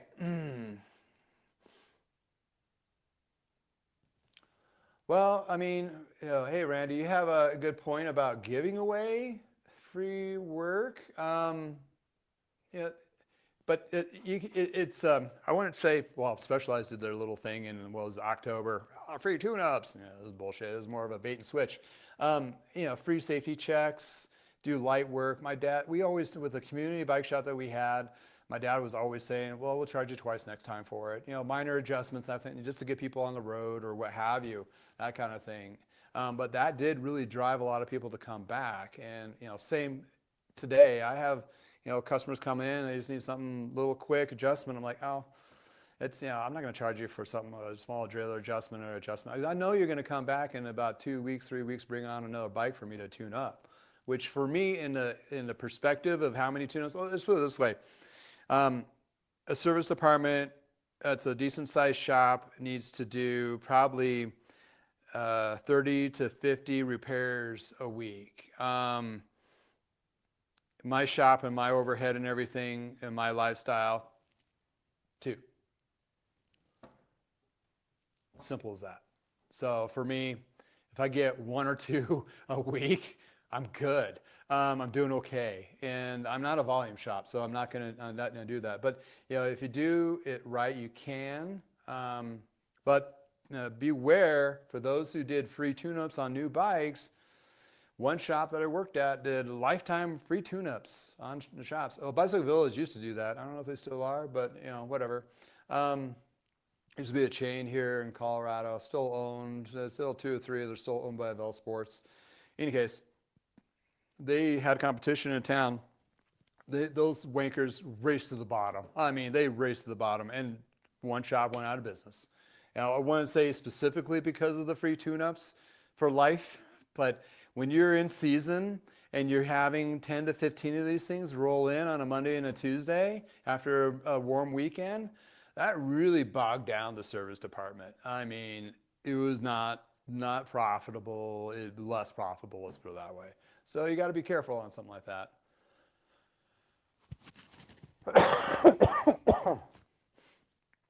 But I mean, we did free tune-ups too in Parker Bikes days. I mean, it's just you got to be careful on those things. I don't know. Okay, 90s. Yeah, I mean, I think we could bring back, we already are starting to bring back the cool bike shops of the 90s because the corporate stores are not doing so well and the local bike shops are finding their niche. There's more niches now than there was in the 90s. I mean, come on, there's so many different types of riding, which is fine.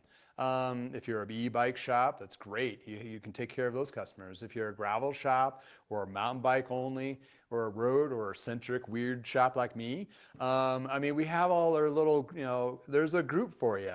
And that's great. And if you can kind of build your shop around your community and a community can build up your shop, that's fantastic. So there's the silver lining if you can get into those realms, and you're providing a niche where there is a niche, because some markets may not have a mountain bike scene or a road scene or any of that. So you got to be careful and mindful of that. But you got to, Go Grava, it was a great case in point, because when he just started out in 1 year, he started off thinking of this, and in like 3 months, quickly, I'm doing this because this is the only market I have. I didn't realize this is the only market that was really, this is the opportunity. So a lot of bike shops have to go through that. And then I think you're going to get a lot of that 90s style of welcoming, walk in the shop and you feel comfortable, and maybe you have a little coffee bar or something. Like you go in, it's a hangout, it's a place you feel comfortable talking to the staff and not feel like you're burdening them or killing up too much of their time. It's just more of that kind of a vibe. So that's what I'm hoping to see out of the crazy insanity of all this. I mean, I have nothing against the corporate stores surviving. I have nothing wrong, and I don't have nothing really against. I mean, I hope they don't fail. Let's put it that way. I hope they can do better, like do better for their dealers, do better for the dealers that got them where they are today. I mean, we were one, and we were snuffed out early on. I mean, there's a lot of things at play, of course, but honestly, if you can have brands actually give the warm hug to the dealers like the dealers are giving the warm hug to their communities, let's get back to there. Can we get back to there? Because that's where I would like to be. A bike shop is a community hub for those who like to ride with the same interests and have a good time. And maybe their bikes, maybe, the bike that you really want might be a little more expensive. You can buy it online a little bit cheaper, but hey, you're supporting that shop, so you're willing to spend a couple extra bills on that if you feel like you're still going to have a job. So there's a lot of play on that. And exactly. So, and I wanted to talk about, one of the comments was, which was interesting, is somebody commented about Linsky, which is a titanium manufacturer that makes titanium bikes, if you don't know, in the United States. And they said, oh, I got a Linsky for like super cheap, which is, anybody in the cycling industry in the United States that likes titanium, like ears perk up. And, Linsky's been around for a while. One of the bikes, it's interesting. Okay, up top here, I do have to tell you right at the bat, they have this is the front end, customer success manager meeting. It's like, you got your percentages wrong. Like, you don't have 50% off of your 25 bikes. You have maybe 10%, which is flipped with the 24. So, but if you look at the 10%, which is actually the 50% of their bikes, they have a couple models that, yes, they are 50% off. I mean, getting a titanium frame new for under $1,000 is pretty good. Pretty good indeed. And they do have full bikes, so you can go with the kits. And you're looking even half on that. Let's talk about the gravel style, because, that's one of the more popular ones. And also that's kind of more my genre. And it looks like they have them in stock. I mean, the numbers are there. And Linsky, if you're watching, I take a large if you want me to review one of your bikes. That'd be great. But in any case, I highly doubt they would give me a bike too. But and I'll rather have Shimano than SRAM, just because. Nothing against SRAM, but I just I like to check out the GRX stuff a little bit more. In any case, so you can do like little fancy graphics and different head badges. But I mean, that baseline is that baseline price. It is a full bike for that price range, I believe. But when you look down here, and if you want to go with that, I'm a front derailleur man, so I'm going to want the 2x. That does bring the price up another $450. And then, gravel adventure bars, why not? And I don't really want the Di2. But if you're buying it, and you're thinking about at some point you want to resell it, you might want to spend the extra $100. But yeah, that's whatever. One of those things. A wheel set, if you want something more fancy, spend a lot more, or just go with their base Vision Team 30, which I'm not sure what that is, to tell you the truth. There's so many different wheel companies out there. Nobody can keep straight. Um, for sure. But just for example, though, this is what, and the idea is like quantity. So is it just onesies or twosies? Well, some companies are just onesies and twosies, but those are usually the lower price point ones. But when you, or maybe some of the Treks that are specialized. But this is where I'm talking about where people are getting so conditioned, they are not going to buy the new model. And case in point, in the article I believe in Forbes was the new tech that hit the market in 2024 basically fell on their face because nobody bought it. It was kind of like, it's one of those oh shit levers for a bike industry or a bike brand to come, okay, we're now going to release this fancy thing to hope drive more sales. And when it doesn't drive any of those sales, the R&D cost is now a deficit in their bottom line. So they're even more hurting until they can recoup that somewhere else. So yeah, don't miss out.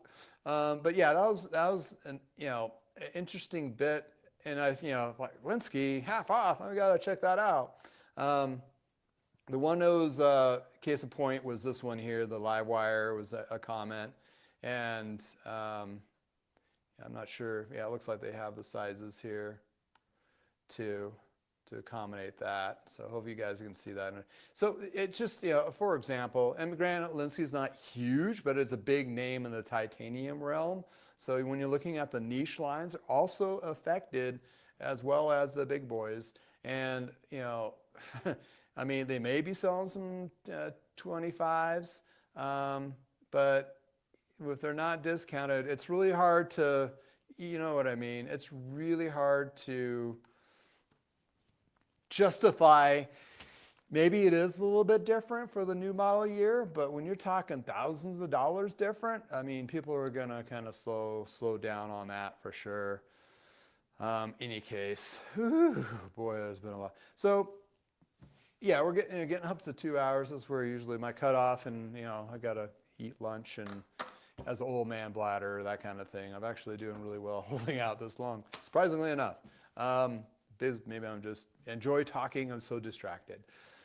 And yes, this is, at first when you do this is like a YouTube thing and you're just staring at your phone and you're pretending you're talking to somebody. It is weird, but after a while you become more comfortable with it. So those who are starting off YouTube channels or social media, you'll get used to it. You'll just go to like when you're like 10 and you're pretended about like my daughter, she's 9, she'll just go on this little world of pretending. Just do that. But with whatever you want to pretending to do that kind of thing. But any case, the smaller guys will be okay for sure. Oh, the brave new wheel. Yeah, I think oddly enough, he may be listening. One of the original owner of the Brave New Wheel reached out. He retired and sold the business, and he mentioned maybe doing an interview at some point. So Precision e-bike, thanks for chiming in on that. Yeah, they have a little, I actually haven't been in their newer location. I just remember the one was over by north, by the college part. But yeah, the fun shop I went into is Pedal and Pour in Las Vegas. Las Vegas peeps out there. In about a couple of weeks, I'll be riding out there. I'm taking 2 weeks off-ish. You'll see me, but there. In Vegas for 2 weeks. Got 2 things going on. Family trip. Daughter's on spring break. And secondly, the following week is Cabda Bike Show West. I'll do videos and interview people and sniff out weird stuff and maybe touch weird stuff. And, it's Vegas. You just do that. But, I'll be out there doing some riding. But back to the shop, the Pedal and Pour has a nice little coffee shop area where you can sit down and have a couple of croissants or whatever and drink a cup of coffee. And their shop service area is very exposed. So you can just stand there just like a half wall and talk to the service guys and, jibber jabber a little bit, and don't take up too much of their time because they're trying to get things done, but they're warmly receptive, and that was kind of like that environment, and they were warmly Like, hey, we have group rides, we got a no drop ride, and we have aggressive ride weekly, and you can join, and we rent bikes, and we do this and that other. So, there were, it gave me that, that warm hug. And I do, oddly enough, do get intimidated going in some of those corporate stores. It's just, I just feel weird, like it's not my space. Even though one of them, I used to work at the location when it was Lee's for years. It just doesn't feel right in a weird way to me. Whatever. Not to bash them. It's for some people, not for a lot anymore, unfortunately. Just ordered and sold a Trek Rasco. That retail for $2,400 for $1,500. Yeah, I mean, yeah. People are not gonna. I mean, obviously, like GC Performance, he has a rich neighborhood. Those people, they just buy. I mean, they walk in. And it's kind of like me when I go into Walmart to buy some bread. I don't look at the price. That's how. I mean, but that's me with bread. That's them with bikes. So they walk in, they're like, oh, that's pretty. I'll take that one. And you're like, oh, that's $15,000. Okay. And they walk out the door. That's that micro market. And it's really kind of entertaining to me when I actually watch his videos and how he talks about there's no low end customers and all that stuff. It's just kind of like, okay, they're there, I'm sure, somewhere. You're just not marketing to them, or they just, whatever. But it's just I'm not bashing them by any means. It's just a different perspective and a different market. But when that particular area, for example, if it's like Boulder, which they have a lot of higher end shops like that there, and you have a huge deficit in employment that are six figures, over 800 employees, that's going to cut in somehow, I'm sure, in your sales. And how you're going to survive with a high-end, expensive real estate in Boulder, because people barely can live there. It's really expensive. And the retail space there is absurd. So yeah, dentist bike. Well, don't bash on the dentist. I have a friend that's a dentist. He's not very lush, and my uncle's a dentist. So, but I get your point. It's like they make some decent money, but they do a lot to get where they're at. Not if you have the means, great, awesome. But if you don't, it's one of those things. In any case, but yeah, and another, I'm going to leave on this particular point. And so many people out there are bike shop people, working in shops, have worked in shops. Thank you for joining me and being part of the conversation, because the shop conversations, I do have here a couple that I go in and talk to, which is great. Like Precision Bike, you feel that sense of comfort, because I have that lacking working by myself all the time, which I don't mind.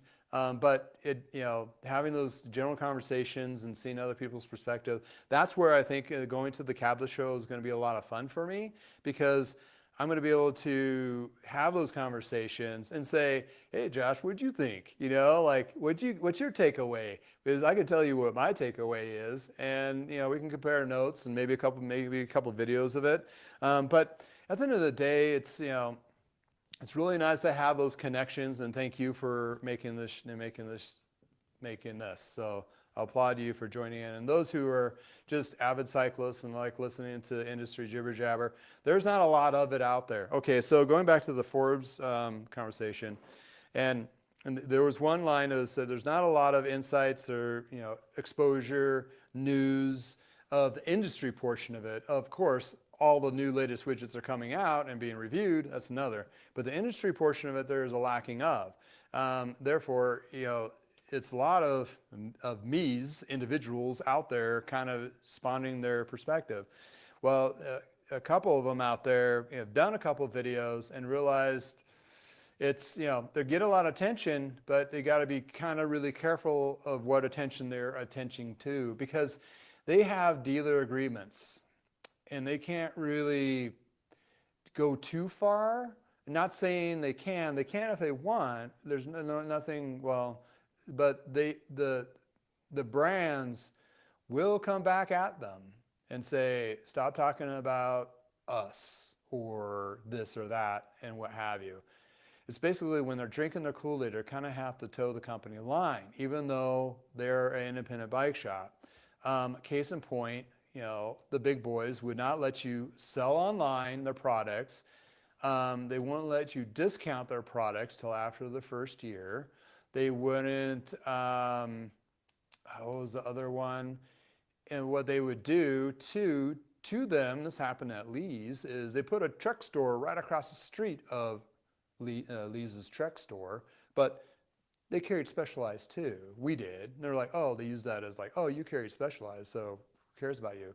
And the store that they opened up across the street was Shields, which is, if you don't know Shields, is Trek's biggest retail client, customer. They sell a ton of Treks. So that was kind of, this has been going on for a long time before the YouTube even started. And now when you're talking about industry news and you see some of these shops are trying to say stuff, like they're afraid to say too much too bluntly because they are tied with dealer agreements and they don't want to hinder their ability to do business by just having a video, 15-minute video. So give them a little slack there. But for me, I have no vendors. I have no Kool-Aids. You're just getting my straight opinion and perspective of what I see.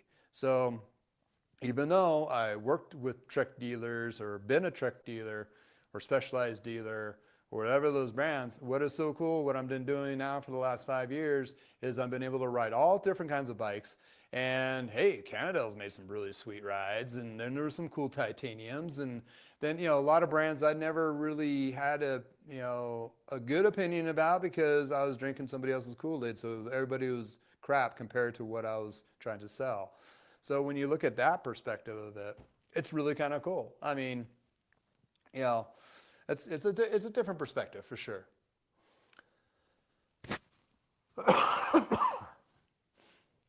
Yeah, so I mean, it's to be able to provide a voice. I've had a couple dealers in just like events that we did, like charity rides and that kind of thing. And they were like venting, but they wouldn't want me to be on. They didn't want to be on a YouTube channel, but they're like, but I'll tell you. And it was like, wow, there's a lot of stuff going on in the background for these independent bike dealers trying to navigate the Treks and the Specialized and the Giants and all those brands. And some do say they're going to do a lot of good things for you versus the other. And at all the end of the day, it comes to what's going to be the best fit for your store and your customer base and what you want to try to bring. But I think a lot of those bigger boys they've lost a lot of leverage, even though if they may not know it yet or not, because the bike shops are going to be like, I can't stock that because we won't sell it. So I'm only going to buy this. And they're going to go back and they're like, well, we're going to have to knock you down a level in your dealer agreement. It's like, it doesn't matter. If I can't pay my bills, doesn't matter what freaking level I'm at. That's what it comes down to. And back in the day, they would leverage shops. I mean, you would see every rep from every one of them, and they'd spend like an hour trying to get you to do an order. Or we had one rep, they'd be like, always Chicken Little, like, oh, I'm going to lose my job if I don't, get so many bikes on the books and all that, which I thought at first, back then I was, just a fluff job, fluffing the experience. But turns out talking to another rep that knew that rep was like, no, that he was about ready to lose his job like every month. And it's I don't know, it needs to be better. We're doing our job at the front lines, doing service and used bikes and taking care of customers. And, we've been here for decades. We'll be here after this all happens. It's what the other landscape is going to look at. But I would really hard press those bigger shops and bigger, corporate companies to really do some soul searching. Then a lot of those companies, they were not the original company owners too. That's another thing I want to mention. It's like when you looked at GT failing and you're like, oh, I miss GT, I was going to get one, and so forth. GT hasn't been Gary Turner since the 90s. So think about that. So a lot of these companies like Schwinn, Mongoose, GT, they've been shelled around so much, it even makes you question, Specializes, the owner of that stepped down, I think. I think he still has a good part of it, but he's no longer running the company. And then he had an investment backing from Rita back in the day. I don't know if it's still in play or not, but they're a hush-hush company. Nobody knows anything until it happens or somebody leaks it. But they still have those partnerships, right? Have to, because Merita is building most of the specialized stuff anyway. And Merita in the European market, you'll see Merita and Specialized, but Merita's the bigger prominent because that's where they're, but the United States, they didn't want to do that because it muddled the waters too much for them. But when you look at that and you look at Trek being pretty quiet, but you can see the actions speak louder than words. In other words, closing stores, downsizing. That leak memo last spring was we're right-sizing the company. Well, there's sure crap still right-sizing because the right sizing they did probably was not enough to sustain where we're going to be heading into or what we potentially might be heading into, which we don't know what we're heading into. Is it as bad as the 2007? Maybe. Is it going to be worse? Can be. Anything can be worse. Are we going to survive it? Sure crap we are. People like bikes. People like riding. We're still going to do stuff. We may have to discount our tune-ups a little bit and make, the right product mix or bring in the right product mix or do the right services, but they're still going to be there out there riding. And the environment has changed, of course, because, now we have like Amazon give you it instantly.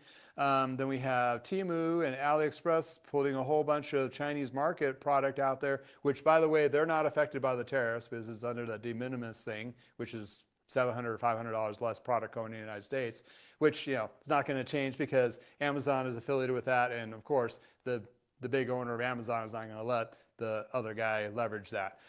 Tried, and they got nits real quick, which was very interesting. But when you're looking, where am I going with this? In any case, the market's going to be completely different to some level, of course. How's Trek going to look like in 6 months to a year from now?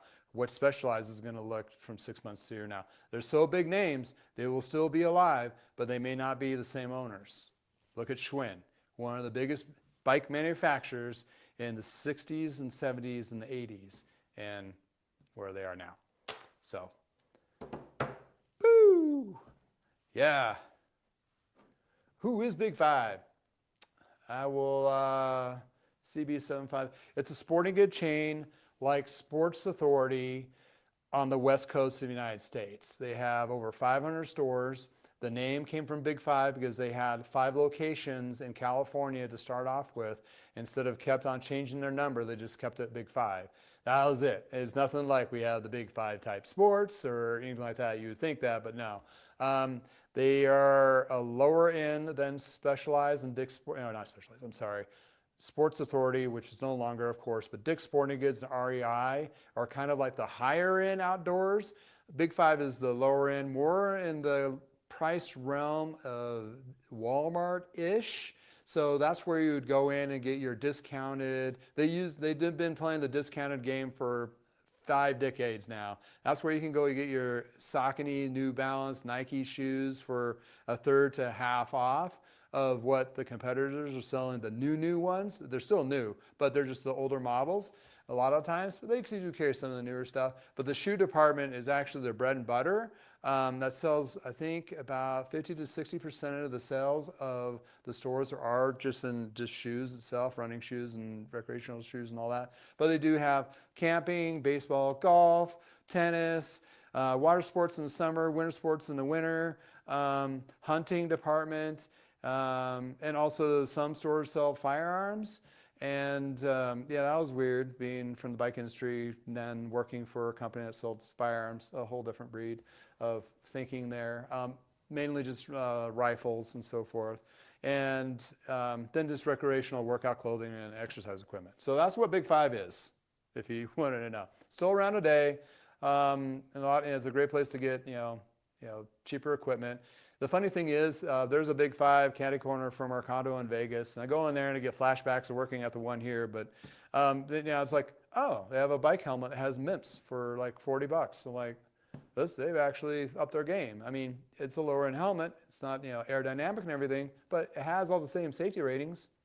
So yeah, I got it because I didn't have one there. So just on the fly, cycling gloves, not all huge, but just you get my idea. And working for a chain like that, I got a lot of insights of the corporate portion of it, where Trek and Specialized were trying to dig in, where they have some challenges. Yeah, that's what Big Five Sporting Goods is. So that's where a lot of 9 years of my experience of retail was sucked up and seen, which was very interesting for me because they actually had a Black Friday, like really busy on the day. You opened up at 5 in the morning. I don't think they do that anymore now, but it was nuts. Any case, so yeah, let's give all those small shops anything you can, like flat fix, derailleur adjustment, wax chain, buy some extra tubes, help them out as much as you can. Provide them some service if you can. Obviously, we're all in a weird place right now. It's like that weird dating app, and you're like, I don't know if I belong here. But anyway, that's where we're at, and we're trying to figure out and navigate. And please, if you're looking from the outside of the United States in, please don't hate all of us. I know we did it to ourselves, but not all of us was in agreement of this. So sorry, I apologize. I wish we can fix it, but there's no quick fix to this. And it's something that we're going to have to all navigate, and it is going to, already has been and will be affecting us globally, in a sense that, markets or shared markets is global market. We can't be isolationists. Is that the right word? Anyway, I'm not a political person at all. I just know how when crap affects my life in my shop, well, there's a problem. We need to help everybody out, do what we can. Hopefully bike shops out there listening to me, maybe get some insights to help them improve their shops, to see opportunities where they can help their communities, and bottom line, help them survive, make a profit. In addition to, please share in the comments below. Thanks for joining the chat. There's quite a few of you today. I appreciate you watching in and so forth.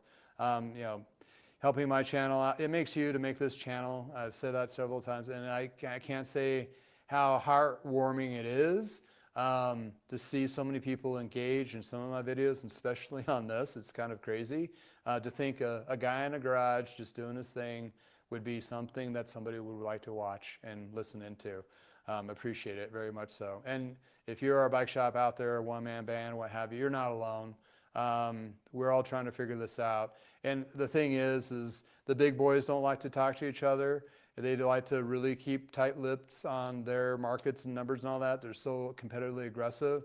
But us bike shop people at the ground level, front lines, we like to share and talk about what's worked for us and so forth. It's more of a community for us. Back in the 90s, it wasn't like that. Well, at least in my experience, and some of the shops are very aggressive against us. But I believe nowadays, every shop I've walked into or talked to in person, locally, are like, you're not a threat. You're actually a part of my community. So I want to help you as much as you can help me. So a lot of shops have gotten to that state. So think about that as well, because we're trying to improve. And again, there's so many different niches now. I mean, if somebody across the street wanted to start doing mountain bike stuff, I'd be like, high five, you can take them. Josh, thank you from Precision E-Bike, because I have somewhere to send somebody for e-bike stuff. I was like, I don't need a tool up or train or any of that. I'd be like, here you go. Josh will take care of you, because he has more expertise than I will ever in that. And he has floated customers in my realm, in my genre, to me. So we're small shops or a community. Let's keep it that way. Let's not turn on each other, because that's only not going to It's not going to work. And actually to get through all this and navigate it, we're going to need all each other to try to figure out how we're going to, what's best, what's going to work, what's the opportunities to help us sustain and going forward and improve. And the bottom line, and even if we need to learn from each other how to deal with our dealers. That's another one. I'm going to leave with that note. I'm going to advocate for you because a lot of the shops are worried.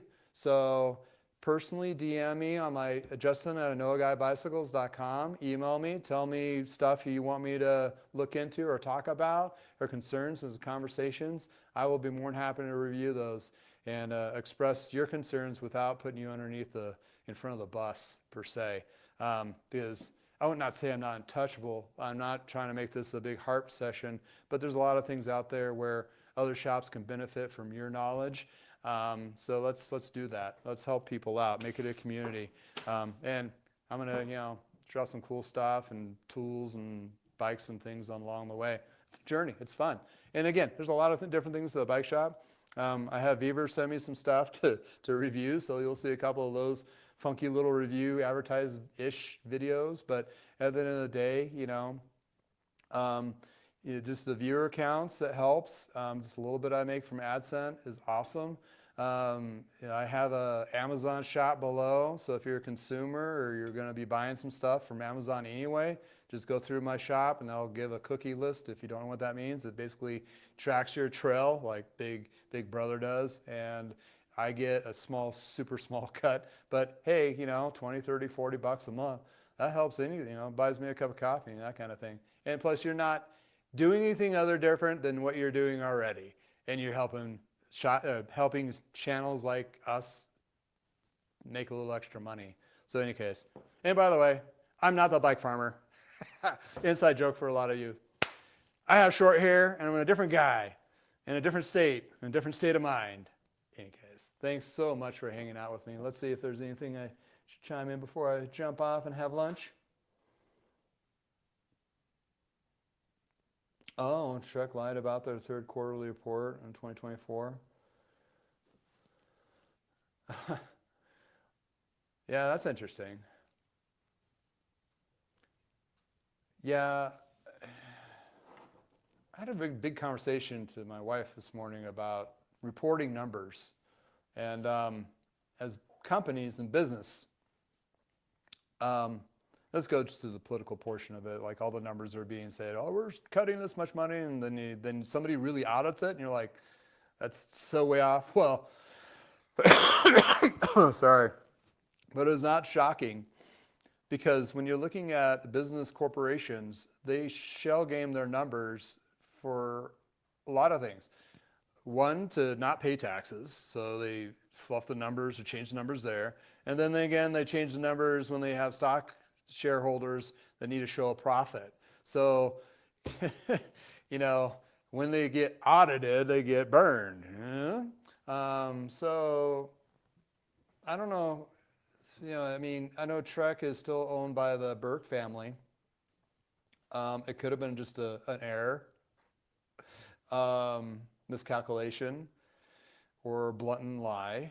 But regardless, at the end of the day, it doesn't matter about what their numbers are reporting or not reporting. They're going to be, they need to find the real numbers and be able to ask the real hard questions to themselves. How are they going to navigate forward? Now, that doesn't pertain just to Trek. That pertains to pretty much everybody at this point. Like, we can't look at falsified numbers and go, oh, we're going to go with this, or project that on customers or shops saying, oh, these are going to sell great when we know damn well they're not.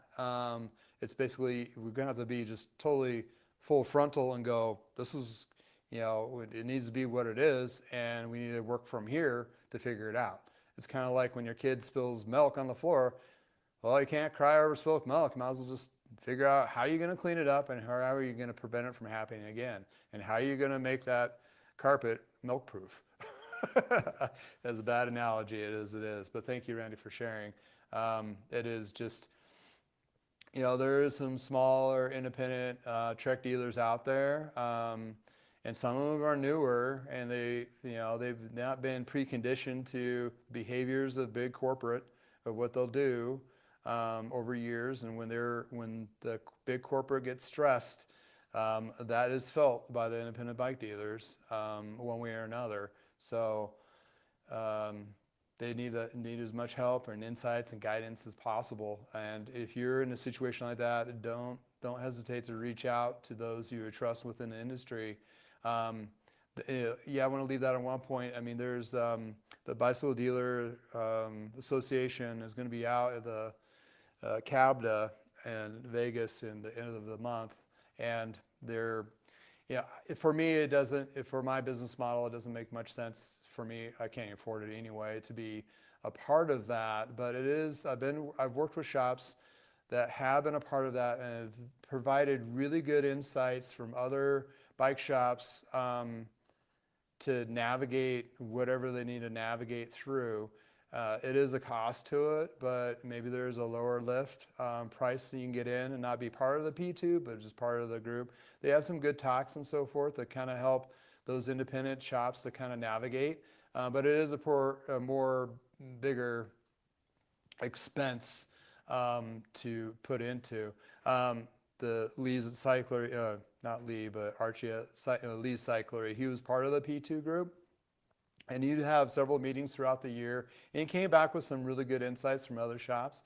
And working at Retail Toolkit after working there, I got to meet a lot of those other people in the P2 groups and learned like, oh, this is where you got that idea from this guy.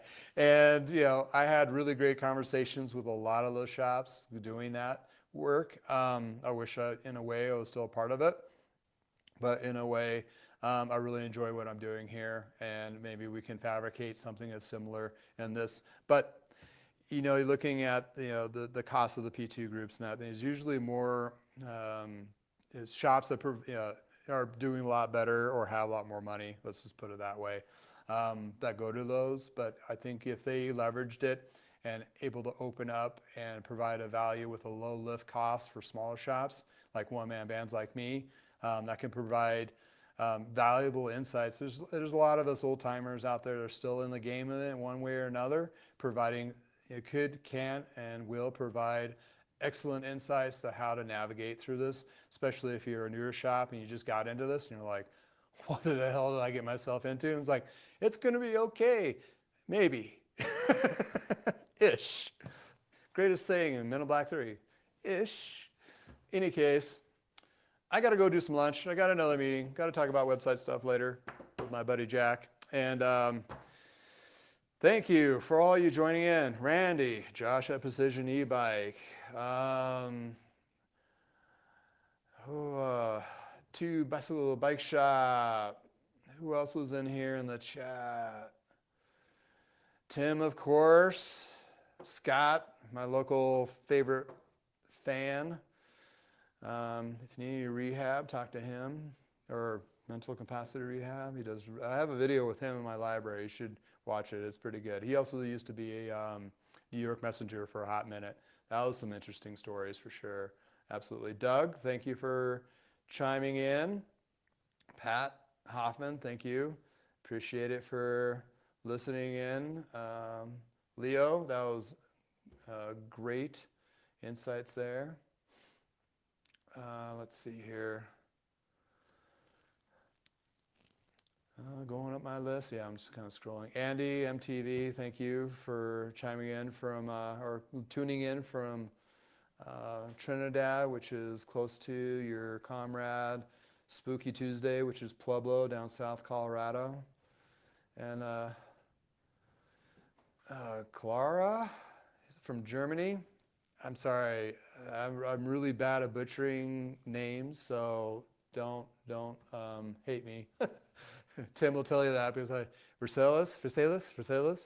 I still have a problem with that, Tim, from Le Mans. Yeah, whatever. Everybody has their glitches, right? Any case. All you, thank you for hanging out with me on this Tuesday. And if it's Tuesday, it's Shop Talk Tuesday. So tune in. I'll try to be here every Tuesday. And until next time, if it's nice in your neck of woods, please get out of your head, get on that bike, go for a long-ass ride. because we're all going to need it, and have a nice cold beverage afterwards to numb the pain that we're all going to be subjected to. But in any case, put up a good fight, do the right thing, take care of your customer, be a good customer, and hey, see you next time from the garage. Love you all.